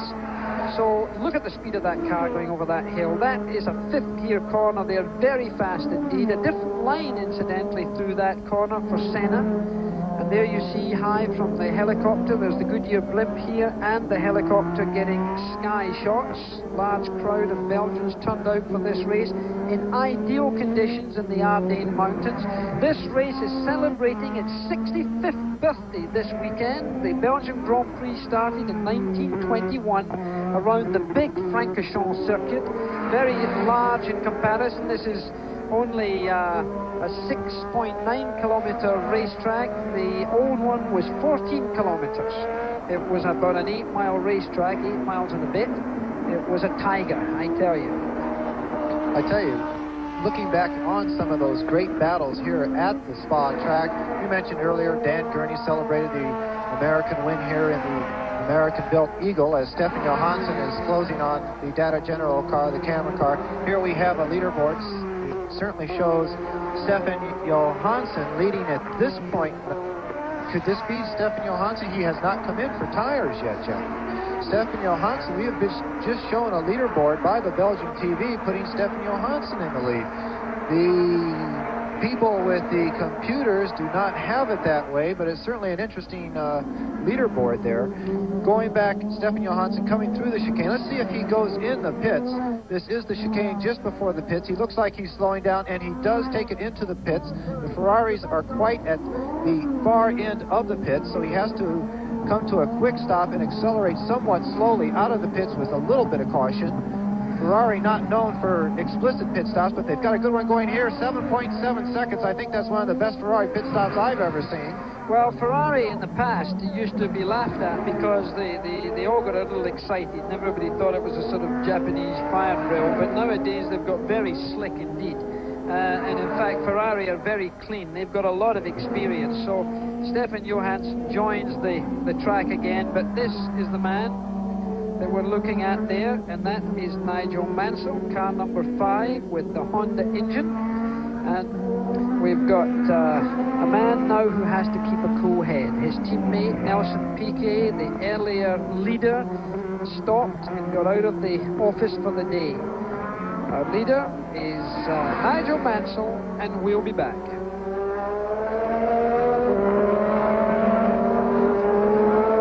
Er zählte hier bei weit über 300 Kilometern in der Stunde liegen. Und ich glaube auch, dass die Faszination dieses Motorsports nicht die Höchstgeschwindigkeit ist, sondern eben die Positionskämpfe, so wie wir es jetzt sehen, und auch die Kurvenfahrten. Wie es gemacht werden soll, weiß man noch nicht. Dass es gemacht wird, das ist klar. Aber warten wir ab, was sich die Ingenieure ausdenken. Alle, ob jetzt BMW oder Ferrari oder auch Renault oder auch Ford, sind der Meinung, dass es machbar ist. Man sucht nach einer Lösung. Was man auch jetzt mit aller Gewalt ändern will, ist der Wahnsinn des Qualifying-Trainings. Man will also versuchen, dass nicht mehr 2 Trainingssitzungen nötig sind, wo eine oder 2 Runden entscheidend sind für Pole Position oder Leitplanke. Aber auch da rätseln und tüfteln Fahrer wie Konstrukteure und Veranstalter dran. Man hat noch keine ideale Lösung. Es gibt eine Menge Vorschläge, aber die sind, das stellte sich dann spätestens nach dem genauen Durchdenken heraus, sind eigentlich nicht praktikabel, nicht durchführbar. Und Ayrton Senna, den wir jetzt im Bild sehen, fährt durch den Boxenstopp in veränderter Position auf Platz 3, während Stefan Johansson trotz Boxenstopp jetzt in Führung liegt nach der offiziellen Liste nach 23 Runden. Ich kann mir das aber nicht vorstellen, denn wir haben hier aufgeschrieben, dass nach wie vor Mansell vor Senna und Alboreto Johansson auf Platz 4 fahren müsste. Aber falls die Liste jetzt bei Ihnen eingeblendet wird, dann wird Johansson auf Platz 1 geführt. Aber ich glaube, da muss der Computer irgendwo so ein bisschen spinnen. Ich will noch einmal zu den technischen Erneuerungen für das Jahr 87. Wenn BMW und Ferrari sagen, okay, wir versuchen es, dann ist es ja fast anzunehmen, weil das Automobilwerke sind. Was sagen die kleinen Teams? Sind die in der Lage, einen Motor so zu bauen? Ja, die sind also, ich habe auch mit Erich Sarkowski gesprochen, natürlich sind die auch in der Lage. That's Ayrton Senna. He's fighting to close the gap on Nigel Mansell, who's leading. And there's Ayrton Senna right now. He's got a gap to make up at 3.141 seconds. Known to be a smooth driver, a very safe driver in his own mind, although Nigel Mansell has also had little contretemps with him in the past. We've talked a lot about safety, in fact, in this program so far. An important part of it is driver protection. John Bisignano had the opportunity to look and see how drivers looked after themselves. Still the greatest fear of every race car driver, no matter what class it is fire. Now, in Formula One, there are many safety features built into the car, actually, to protect drivers against fire. Onboard extinguishers, a rubber fuel cell that holds the fuel in case the car has a heavy impact.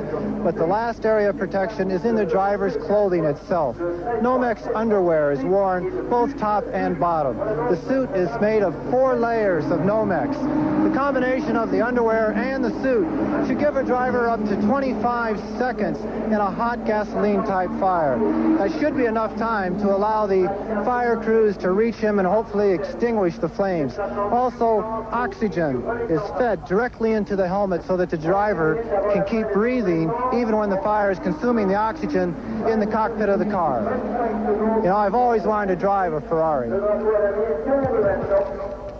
Let's go racing. Stefan, I hope you get this thing dry cleaned before the race. Well, Raffengata, the only Dutch driver in the pits right now. He's having a very slow pit stop. He's chatting with his team manager as we look at this, as we go back onto the track. Well, that safety piece by John there. I hope it's Johansson in that Ferrari out there, John, and it's not you. I mean, have you got a double? I wish it was, as Rene Arnoux comes back in the pits. Unfortunately for Rene, he had a bit of a slow stop before. They were definitely correcting more on the car than tires, and here he is up to 9 seconds already, 10. You saw how well the Ferrari pit stop was, and when actually the Lotus stopped, and that's when Nigel Mansell got in front of Senna, that goes to show how important pit stops and pit crews are to Formula One victories or positions or prize monies and whatever. Now that coming very slowly into the pits, Martin Brundle's car looks like he may not even be under power. He's pointing it to park it in the garage, he says. Ken Tyrrell with the Data General sponsored Tyrrell car, certainly number 3, not having a good day, and Philippe Strife, Martin Brundle, he was running in 6th place, would have been a good point for the team. And there you see Ken Tyrrell with the earphones on there, and the blue flag being waved at the Brabham of Patrese as Mansell goes up the hill, right past the camera, right to the edge of the curbing. At that particular point on the circuit, it would have been difficult for the Brabham to get out of the way. There's really only one line until they get up on the straightaway. But Senna is blasting past Patrese now, coming in under the braking to that fast chicane. These are some of the fastest chicanes, Jackie, in motor racing. Chicanes are actually designed to slow cars down. These are actually more or less quick rights and lefts than chicanes. Well, this is an interesting race because Nigel Mansell and Ayrton Senna don't get on well together. They really are running into each other a lot. They've crashed into each other many times. They don't talk in the pits. They're very against each other in many different ways. And here they are faced on the track once again for what looks like being a sort of grandstand finish. So it'll be interesting to see what happens. Senna is a very, very aggressive driver, and yet Mansell himself is, to say the least, determined. So this could develop into something quite unusual.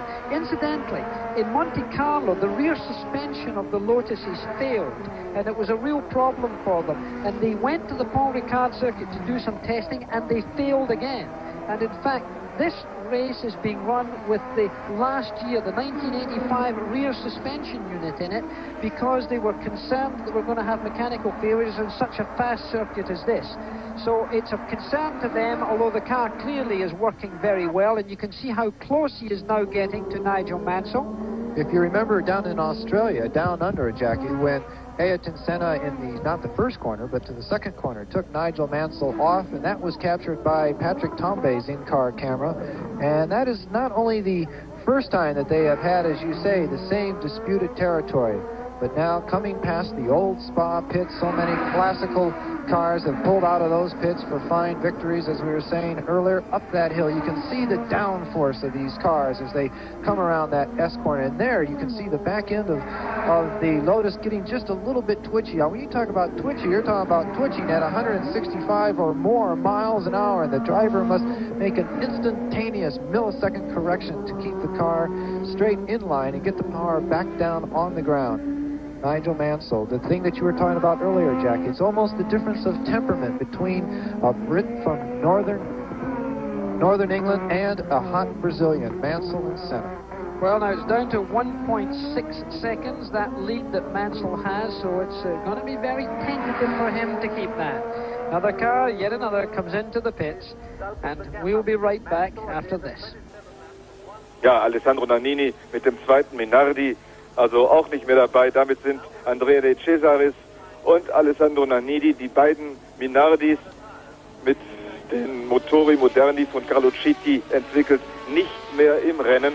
Aber das ist inzwischen auch ein gewohntes Bild. Aber auch da muss man sagen, dass Minardi ein kleines italienisches Team ist, das eigentlich sehr, sehr sauber arbeitet und das wahrscheinlich noch eine Weile braucht, bis es soweit ist. Hier sehen wir jetzt Gerhard Berger und direkt dahinter jetzt in Richtung En Rouge Keke Rosberg, der vorbei wollte, aber an dieser Stelle kann man nicht überholen. Nicht Keke Rosberg, Entschuldigung, ich meine natürlich Alain Prost. Keke Rosberg, das wissen wir, mit Motorschaden schon recht früh ausgefallen, ich glaube in der 8. Runde. Und ich glaube, dass Gerhard Berger ganz schön am Dampfrad des Benetton BMW dreht. This is Jackie Stewart and John Bisignano. We're back at the Grand Prix of Belgium. You're seeing Gerhard Berger and Alain Prost. Alain Prost had a first lap incident, has been in the pits to have it new bodywork fitted to his car. He's also been in for fresh rubber. Berger has also been in the pits. He had front bodywork helped and also a steering arm straightened out or replaced.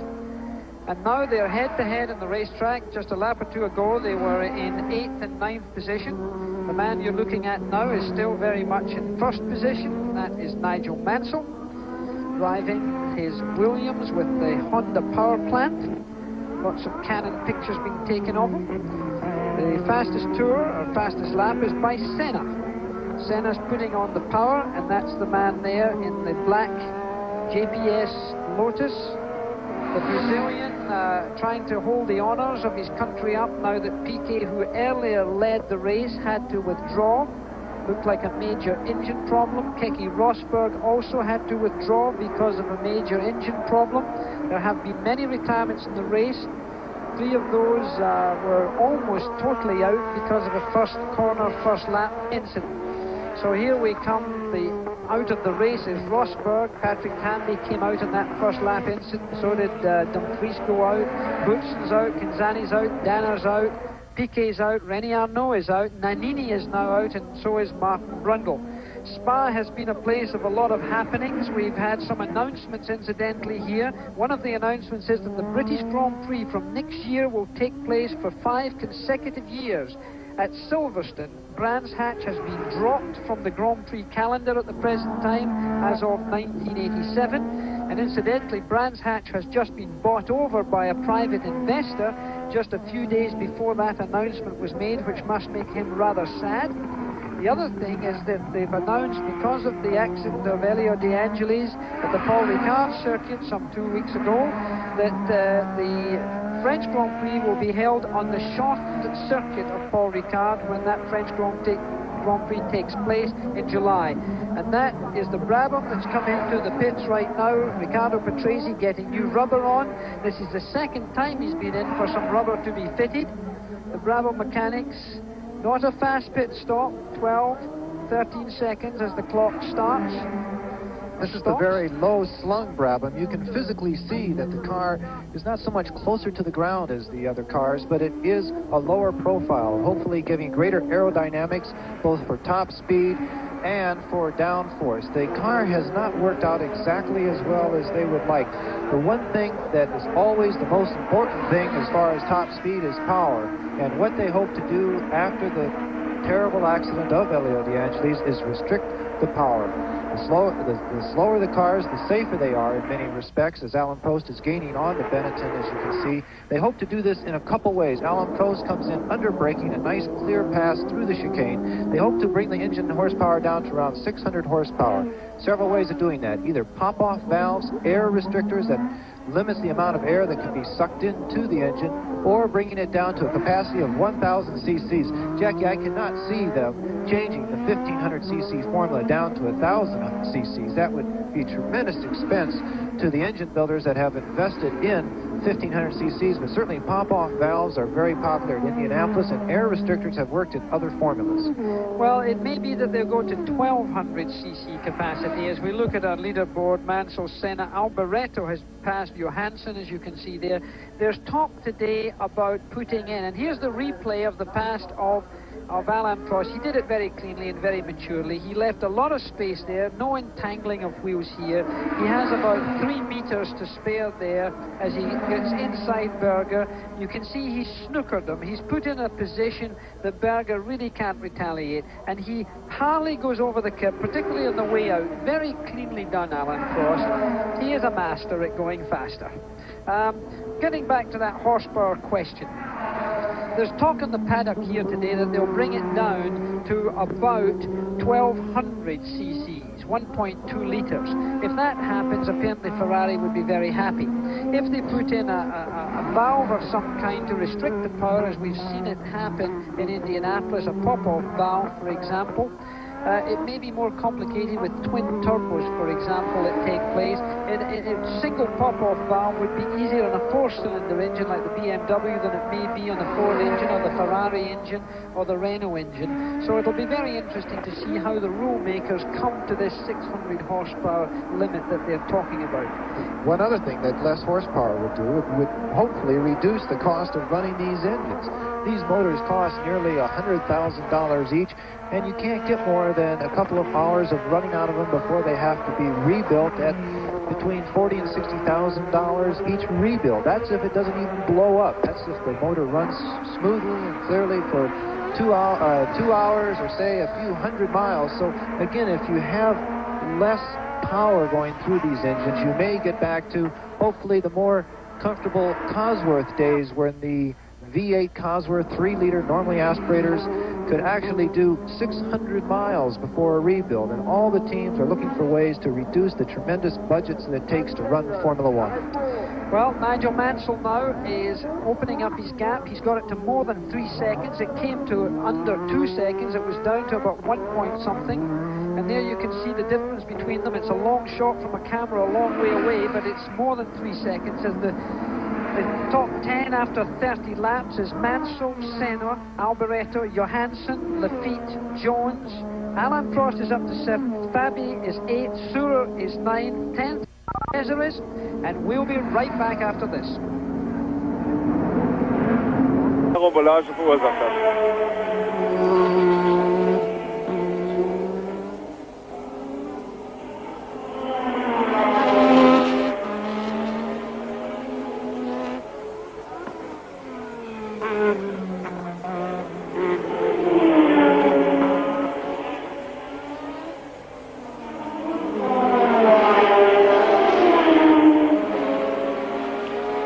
Mansell fährt sehr, sehr schnelle Rundenzeiten um 2:00:72. Fast für gefährlich halte, Willi, wie der Uwe Mahler eben schon andeutet, dass auch hier der Treibstoffverbrauch kritisch werden kann. Allerdings muss ich sagen, dass ich annehme, dass der Renault-Motor noch etwas durstiger ist als der Honda-Motor. Ja, das kann schon sein. Ich weiß es nicht, wie das hier ist, wer da der durstigere der Motoren ist. Aber vielleicht kann der Uwe uns mal sagen, wer wohl nach seiner Meinung der Motor mit dem höchsten Spritverbrauch hier ist. Das ist im Moment relativ schwer zu sagen. Ich glaube, die 8-Zylinder sind da auf jeden Fall im Nachteil. Das ist ganz eindeutig. Wie das Verhältnis bei den Spitzenteams ist, lässt sich relativ schwer beurteilen.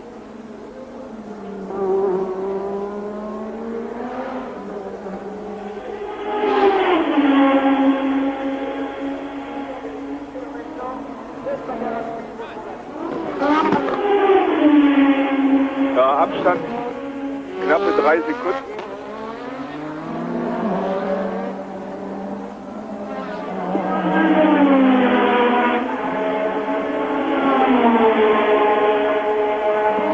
Michele Alboreto auf Platz 3 fahren, Startnummer 27.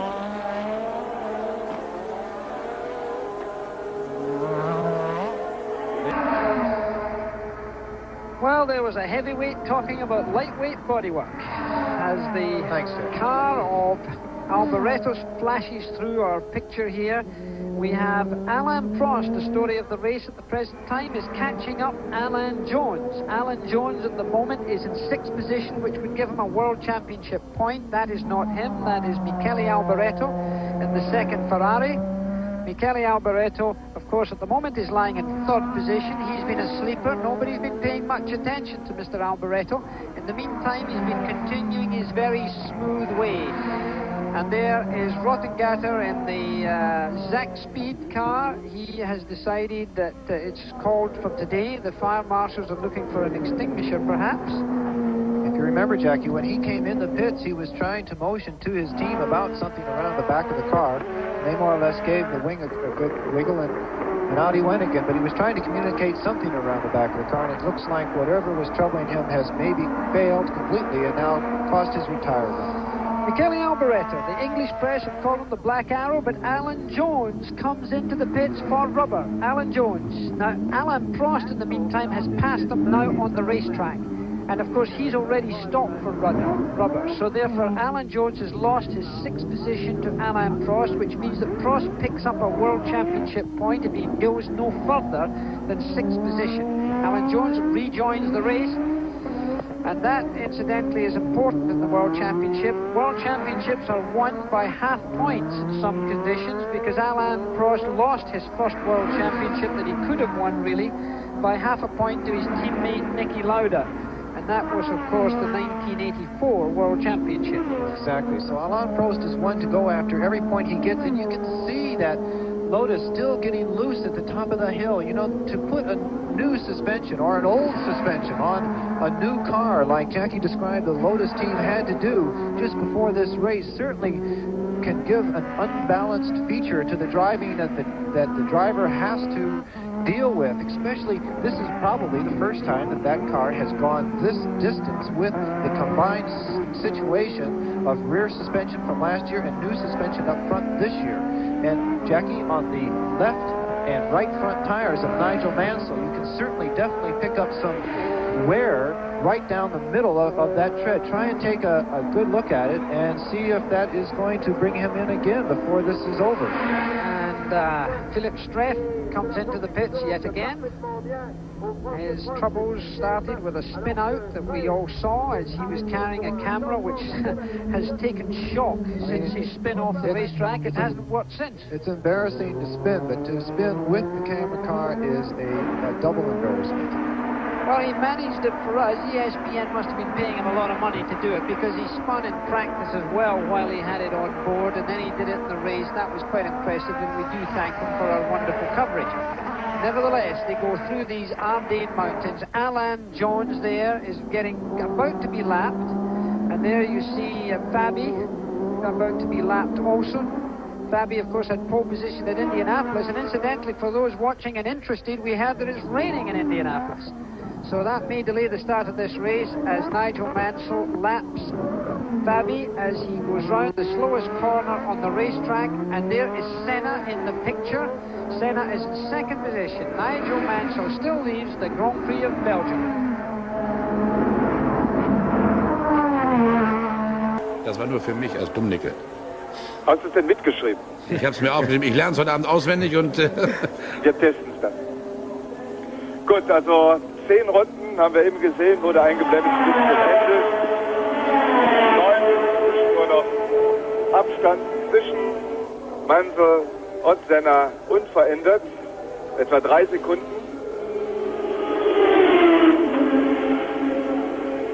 Und es muss schon etwas Unvorhergesehenes passieren am Auto von Nigel Mansell.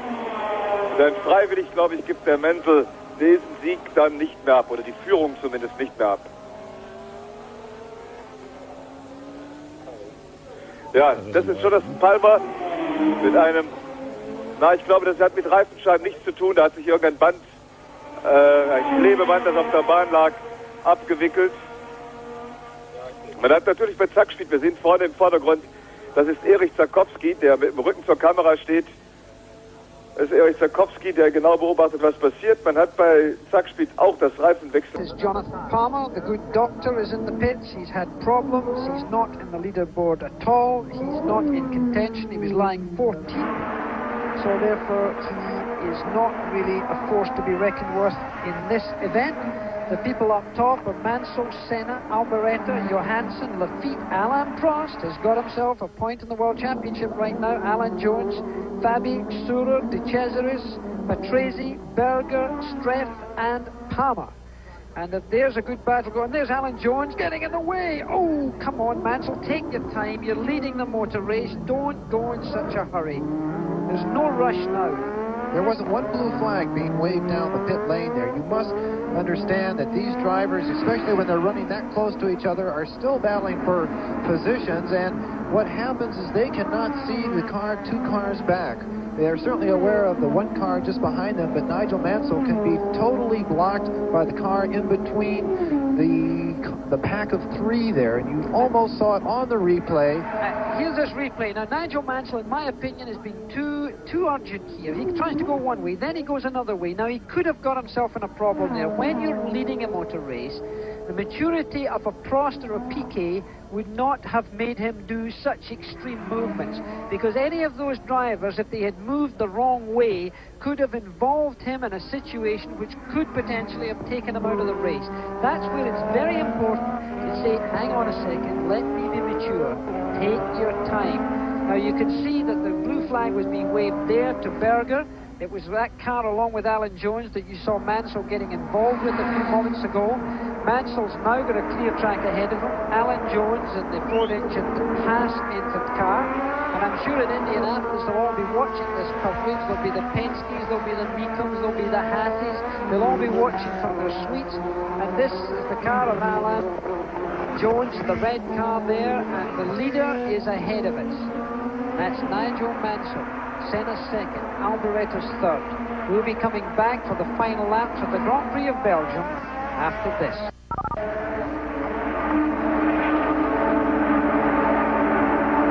Bleibt Alain Prost der Mann mit der schnellsten Runde.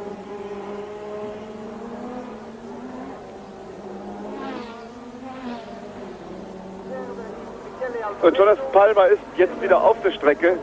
Fährt also weiter. Fährt derzeit auf Platz 14.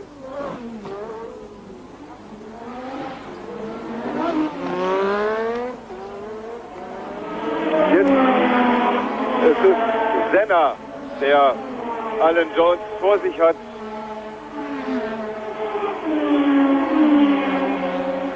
Und an der Stelle, der wir jetzt gerade Ayrton Senna sahen, in der En Rouge, da... The Spa-Francorchamps circuit, the Grand Prix of Belgium is taking place. We're looking from our helicopter shot at Ayrton Senna.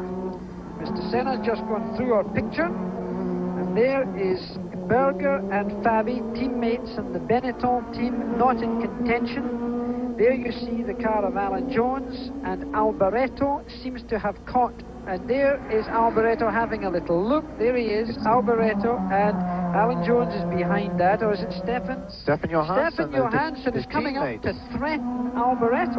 These are on the same laps. They're really close to each other. Now here is a situation I wonder what will occur. Stefan Johansson is clearly the number 2 driver in the Ferrari team. The young Swede, grateful to be in Ferrari a year ago. Now he is threatening his number 1, the Black Adder.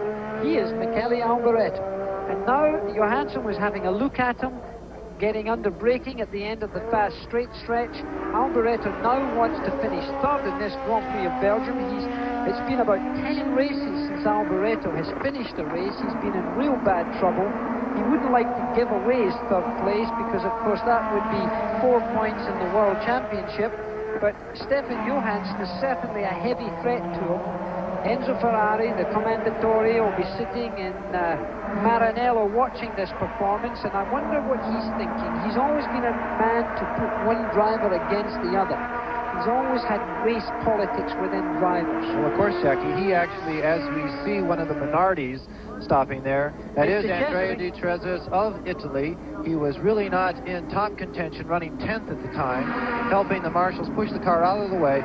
Michele Alboreto was brought into the Ferrari team by Conduttore Ferrari, especially to try and make a world champion, Italian world champion, in the Ferrari team. Locking up a brake there, certainly feeling the pressure of Stefan Johansson, going wide up on the curve. Stefan Johansson definitely got why they switched us off that particular shot there, except to see Zach Speed being overtaken by our leader. We will try and get back to the Ferrari. We have to apologize. This is the National Belgium feed. They are not ESPN directors or cameramen. But we were saying Stefan Johansson, the brave young Ferrari lion, coming in to a 2nd seat in Ferrari that has a tremendous amount of pressure. Ferrari traditionally putting pressures on their drivers to the point where even this early in the season, they have said that they are thinking of new drivers next year. Stefan Johansson and I talking about that earlier this week. 6 tours left until the end of this particular Grand Prix, with Nigel Mansell pacing himself, looking at his fuel gauge, trying to get everything working right down to the last second so that he can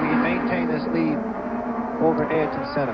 But Jackie, you know what Ferrari is like as far as pressure on their drivers, and what would be the team rules. Now we know that McLaren has said drivers can race each other for points. Last year we saw tremendous battles between Niki Lauda and Alain Prost, racing each other in Holland right down to almost a photo finish. But would Stefan Johansson be in trouble by saying that, here we see the difference between Mansell and 3 seconds, but that's still quite a bit of time in Formula One. Would Stefan Johansson be in trouble for passing Alboreto in a Ferrari team? I think he might be. If Alboreto is going a lot slower, I think it might be all right. But Alboreto is about 16 seconds behind Senna, and I think seniority may come into play, and he is an Italian in an Italian car with an Italian team manager and an Italian owner. I'd rather think that it might be that way, unless, of course, he waves him through, and he could wave him through. Well, he didn't look like he was ready to wave him through there on that last braking situation. Must be tough for a young, talented driver like Johansson to know that he has the opportunity to pass, and he is not allowed to do it because of team rules. It is, but that's the rule of the game. You know, you have to sometimes bow to seniority. So that's what's happening right now. Let's wait and see what develops. That's Alan Jones coming into a picture with Ayrton Senna attempting to get past him and, of course, put a lap on him. He has already been lapped once, and he will just be lapped in the second time round this 4-mile circuit in just a few moments, I think. Senna sitting higher than usual in that car, I would dare to say, sitting up high in the car. Alan Jones, I've always thought, sits a little too high in his car, but Senna today seems to be further up in the cockpit than I've seen him for a few races. You know, Jackie, this is only the 4th outing for that particular Ford motor. It certainly shows a good reliability factor here, where the Ford is able to go and run, well, maybe a lap behind due to circumstances, but here, this late in the race, Senna cannot get past Alan Jones, with Senna with the Renault engine that has been race-proven for many, many years.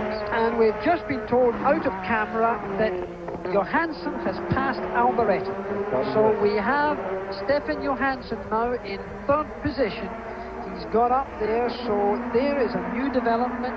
The order now being Nigel Mansell, Ayrton Senna, and Stefan Johansson, with Alboreto in 4th place, Jacques Lafitte is in 5th, and Alain Prost is in 6th. Now this shot is, I think, from the Goodyear blimp. It's very high, as you can see.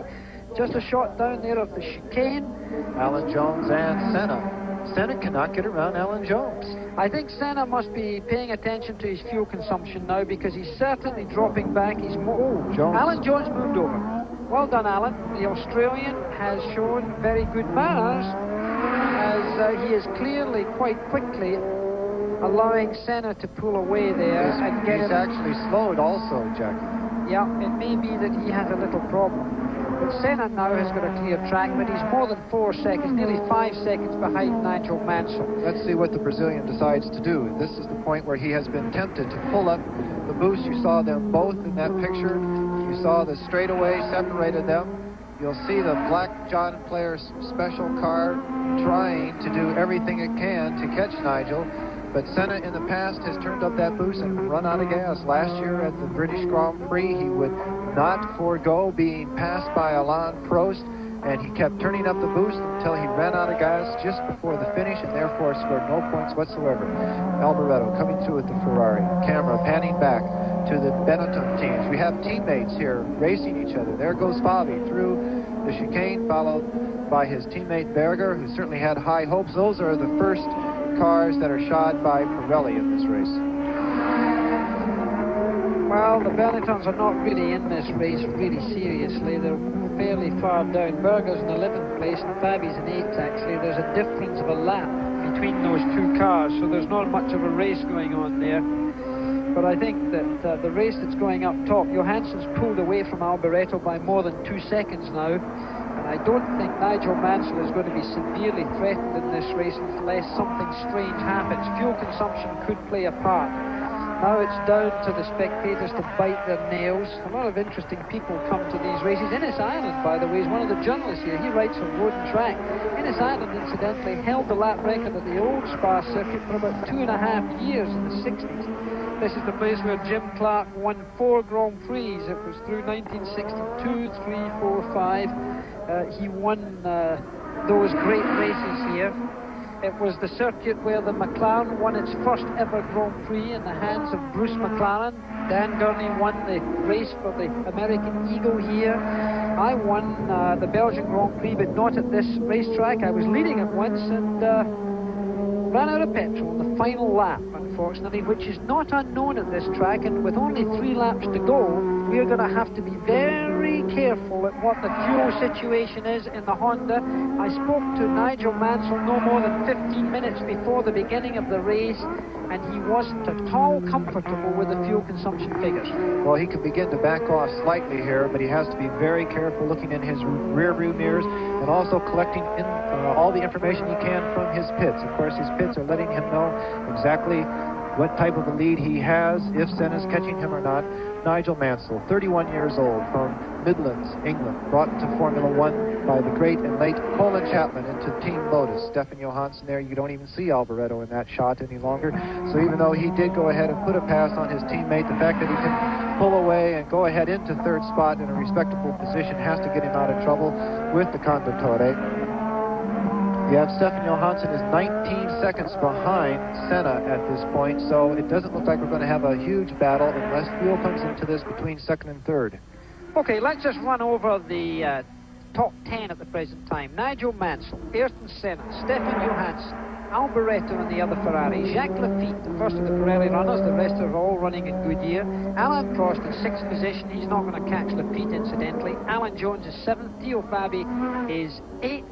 9th is Mark Thurer, and 10th is Riccardo Patrese. He's in the top 10, he's driving the Brabham, and of course the sad news just 10 days ago was that Elio de Angelis lost his life in an accident at the Paul Ricard circuit during private testing, driving a Brabham, so there's only one car in the race. It's running 10th right now.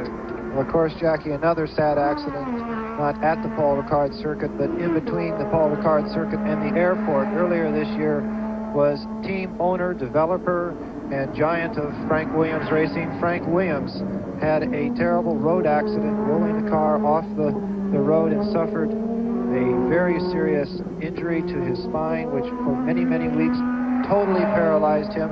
We are very glad to report to everyone that is concerned about the leader of this team, that he has regained motion of his head. He is breathing without a respirator. He also has slight movements in both forearms and one shoulder. So it seems like after some very, very difficult weeks in intensive care, Frank will be released from intensive care. Alan Jones definitely was slowing and is now pulling off the track. But this has to be the best thing that for Frank Williams to be able to recover this type of performance by his team. 2 laps to go as Alan Jones, unfortunately, you know, he may have run out of gas here, Jackie. That's what you were talking about. These are the laps where everyone thinks they may be set. No, actually, there's a... No, he's looking down front there. Low somewhere. There's a problem in his car, I think. I think that is the problem. Alan Jones out of this race. The Australian driven a very good race indeed. Of course, a past world champion. We're coming up towards only 1 lap to go in this race. You spoke about Frank Williams. It would be wonderful for Nigel Mansell to win this race for Frank. I went to see Frank last Wednesday, or a week past Wednesday actually. He's in great spirits. He's adapting very well to the problems that he knows he's going to face. There's so many people who have found themselves paralyzed for life have had to deal with, and Frank is now going through that adjustment period. There you see the top 6 for the present time. And of course Nigel Mansell comes in now with 1 lap to go. He's got only 1 lap in this race to complete. It's of course 4.312 miles around this. And Philippe Streff touches behind him there as sparks fly out of the Williams car as it bottoms out on its titanium skids. It goes now to the fastest part of the racetrack. He's up into 6th gear and his 6-speed box about 192 miles an hour on this lap he'll be doing. Drops it into 3rd gear for this chicane. Goes through in 3rd. Grabs 4th gear as we look at a vacant racetrack waiting for Ayrton Senna to come along. And Senna is now dropped to about 10 seconds behind, considerable amount of time behind, and there's 1 more lap to go. Senna will have to be satisfied with 2nd place, but keep in mind he's got to go all the way around. It's now 14.269 seconds. Stefan Johansson is 13.5 seconds behind Senna. So unless something untoward occurs, that's how we're going to see the first 3 finish here. But there's a lot of hills, uphill section still to come, and if there is anything to be low on fuel, it will show itself as one of the arrows come into the pits with only 1 lap to go. He's minus a wheel. He's running without a wheel on. Well, now we've seen that a few times. Stick on the wheel, fellas. There we... I hope, well, probably a lot of damage has been done to that hub. I don't know how he could have lost it. It may not have been tightened up correctly during one of his pit stops. He should at least try and get back out on the track and finish the final lap, though. Yep, he is. He's going back out. Oh, he stalled the engine, and they can't push him. They can't push him, blah, blah, blah. Not allowed. And Alan Rees saying, sorry, folks, that's as far as this car is going today. The man on the right-hand side held his hand out. Nigel Mansell coming through the last chicane, coming up. It is uphill to the start-finish line, but he looks like he's going to be the winner of the Belgian Grand Prix. Nigel Mansell takes the checkered flag and wins the Belgian Grand Prix for Frank Williams. You see the crew waving the Union Jack and the rising sun of the Japanese flag. They're taking the car straight into scrutineering, and poor Mark sure does get restarted and goes straight into scrutineering. We'll have to see what the officials say about that. Congratulations, Nigel Mansell, your 3rd Grand Prix victory. Ayrton Senna coming across the line. No fuel problems there. And we'll see if Stefan Johansson, yes, Stefan Johansson, great drive, Stefan Johansson. He's going to, and Alboreto certainly closed in on him. Stefan Johansson's going to want me to wear his driver's suit between every race. I just wonder whether that was in fact Stefan Johansson driving that car. I just wonder whether it was John Bizignano after seeing that safety part. Certainly some style similarities, that's for sure.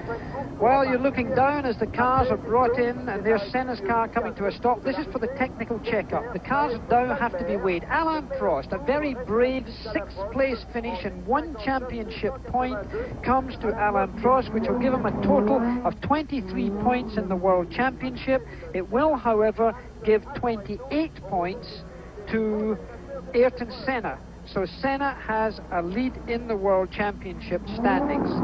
Nelson and Piquet did not pick up any points today. Keke Rosberg didn't, but Nigel Mansell did. He picks up 9 points. So he brings himself up to 18 points. Ayrton Senna will be actually on 25 points. So it's a small lead of 2 points for Ayrton Senna in the World Championship standings. We'll be back for much more to discuss in this Grand Prix of Belgium as Alain Prost continues round.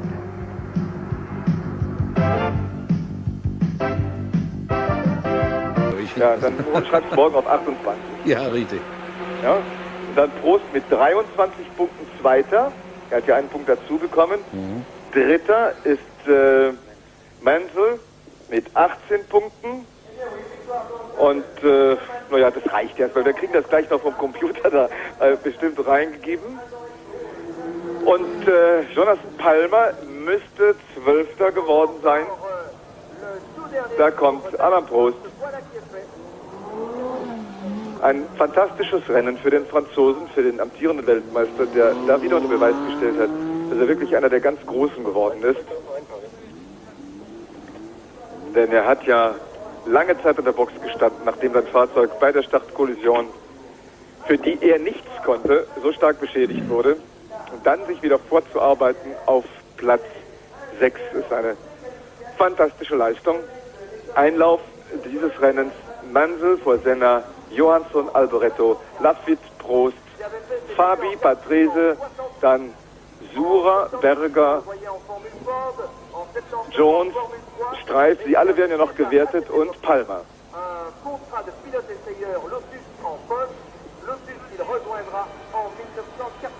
Ja, wir werden jetzt zur Siegerehrung kommen. Das Fahrzeug rollt hier bei uns jetzt vorbei. Ein Cabriolet, gleich wird die Kamera hier aufnehmen können, auf dessen Verdeck hinten Senna, Johansson und Mansell sitzen. Die beiden jetzt direkt vor der Siegerrampe, also wenige Sekunden noch werden wir das Bild hier haben. Und mit diesem Bild der Siegerehrung können Here, the Belgian Grand Prix has come to an end, and there you see the World Championship standings. Ayrton Senna of Brazil with 25, Prost with 23, only 2 points separating them. Nigel Mansell with 18, 15 is Nelson Piquet, who did not finish today.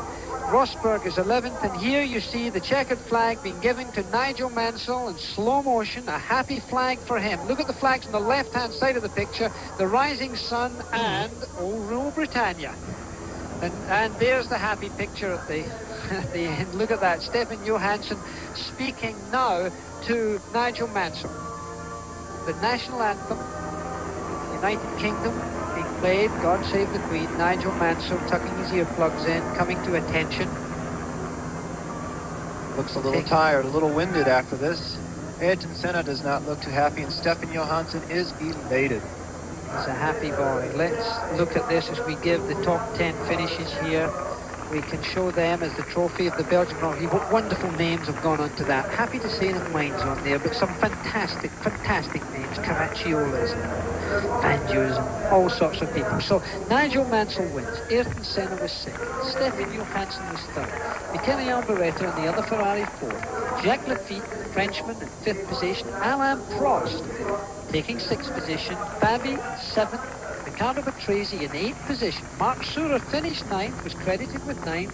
Gerhard Berger, who was sitting on the front row of the grid at the beginning, finished 10th. Alan Jones, for your information, was 11th, and Streff was 12th, the only runners at the end. And look at the champagne. Old Morton Chandon getting a plug again. Look at them all over the place, emptying it all over.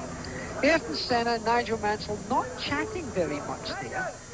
Not chatting at all. And there's the Constructors' Championship. McLaren are still leading with 34. The Tag McLaren team, Williams, are very close to them in 33 points.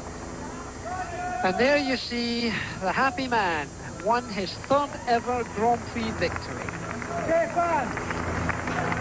The World Championship is some distance away from him, but he's certainly showing great promise.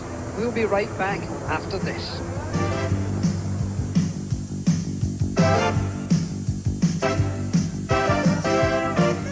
front of the Spa-Francorchamps circuit in the Ardennes forest. One interesting thing is that the World Championship, the first 3 places, is occupied by 3 different types of engine manufacturers. When turbos first came in, it was totally dominated by 1 or 2 teams, and here we have the Lotus Renault, McLaren Tag, designed by Porsche, and the Honda, driven by Nigel Mansell. So Formula One in turbo specification is becoming closer and much more competitive. Something good to see.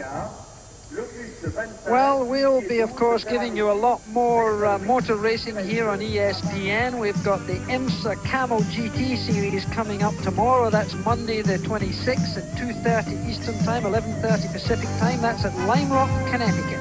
Then on the 1st of June, you're going to have the Kart American 200.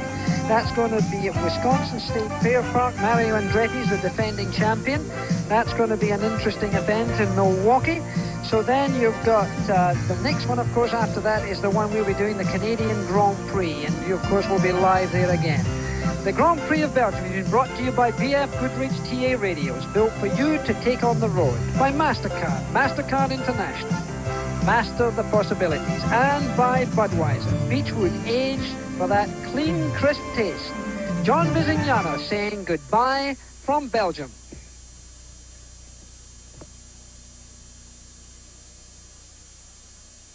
Creeping onto the scoreboard, Prost had climbed all the way up from nowhere to 6th. But Mansell had the limelight. I'm sorry it took so long, Frank, but we've cracked it this year already. And so, as if to bear out Sigmund Freud's theories about the infantile impulse at the root of all endeavour, the boys lined up again to see how far they could squirt. Nigel, you had a shambles at Monaco to get through, and you had a shambles at Belgium to get through. Tell me about the first corner. I think it's very unlucky for Alain. I didn't see what happened, but I was very fortunate because I didn't make a very good start, so I was a few cars behind. But I don't see what happens because it takes me all my time to miss the accident, and I was very fortunate to get around the corner like I did. Now, round about lap 5, we suddenly had you go down 2 places, and Johansson and Senna got past you. What happened there? It was my mistake. I was going very, very quickly coming into the bus stop chicane, and I pushed the brakes, and they work okay, but I wasn't stopping as quick as I needed to. So I jumped the chicane, and the second curb I hit, the whole car takes off. So I turn the wheel, and when it lands, I put it into a spin, and then I have to stop. I wait for both Ayrton and Stefan to go past. It was a bad moment, but I recovered, and the car was very strong and fortunately survived it. Now tell me, how difficult was it to keep Senna behind you in the closing stages? Well, I tell you, very, very difficult, because we were up to here with the fuel, and as you know, he was catching me, and then I had traffic, but then I managed to turn the boost up just for 1 lap, and I managed to get away for about another 2 or 3 seconds, and that just broke the toe, because if he gets within a couple of seconds, he can get a toe all down the straight, and I was very concerned that I didn't want him to use me as his fuel conserver. So I managed to get that little bit of a break, and I got through the traffic reasonably well, and it turned out all right in the end. You have to think a lot as well as drive, don't you? But I tell you, the team did a lot of the thinking for me this afternoon. They were in the radio, worked fantastic in my helmet this afternoon. They told me exactly how much fuel I had on, and when I had too high a boost setting and using too much fuel, they told me to turn it down, and the management was first class. In the pit stop, what can you say about the pit stop? I think it must be the quickest in Grand Prix racing. You had a very special message for Frank Williams after Spain, and I'm sure you've got an even more special one for him now. Yes, it's taken a few races to do, Frank, but this is the first this year, and I'm very pleased for the team. They did a fantastic job, and I'm very pleased you're going home soon, and we'll all be looking forward to seeing you then. But I must add one thing, Murray, that's my old teammate, Elio de Angelis, of 5 years I was with him. I'd like to dedicate my win here today for him, because it would make it much better if he was here with us. Nigel, everybody will say thank you for that.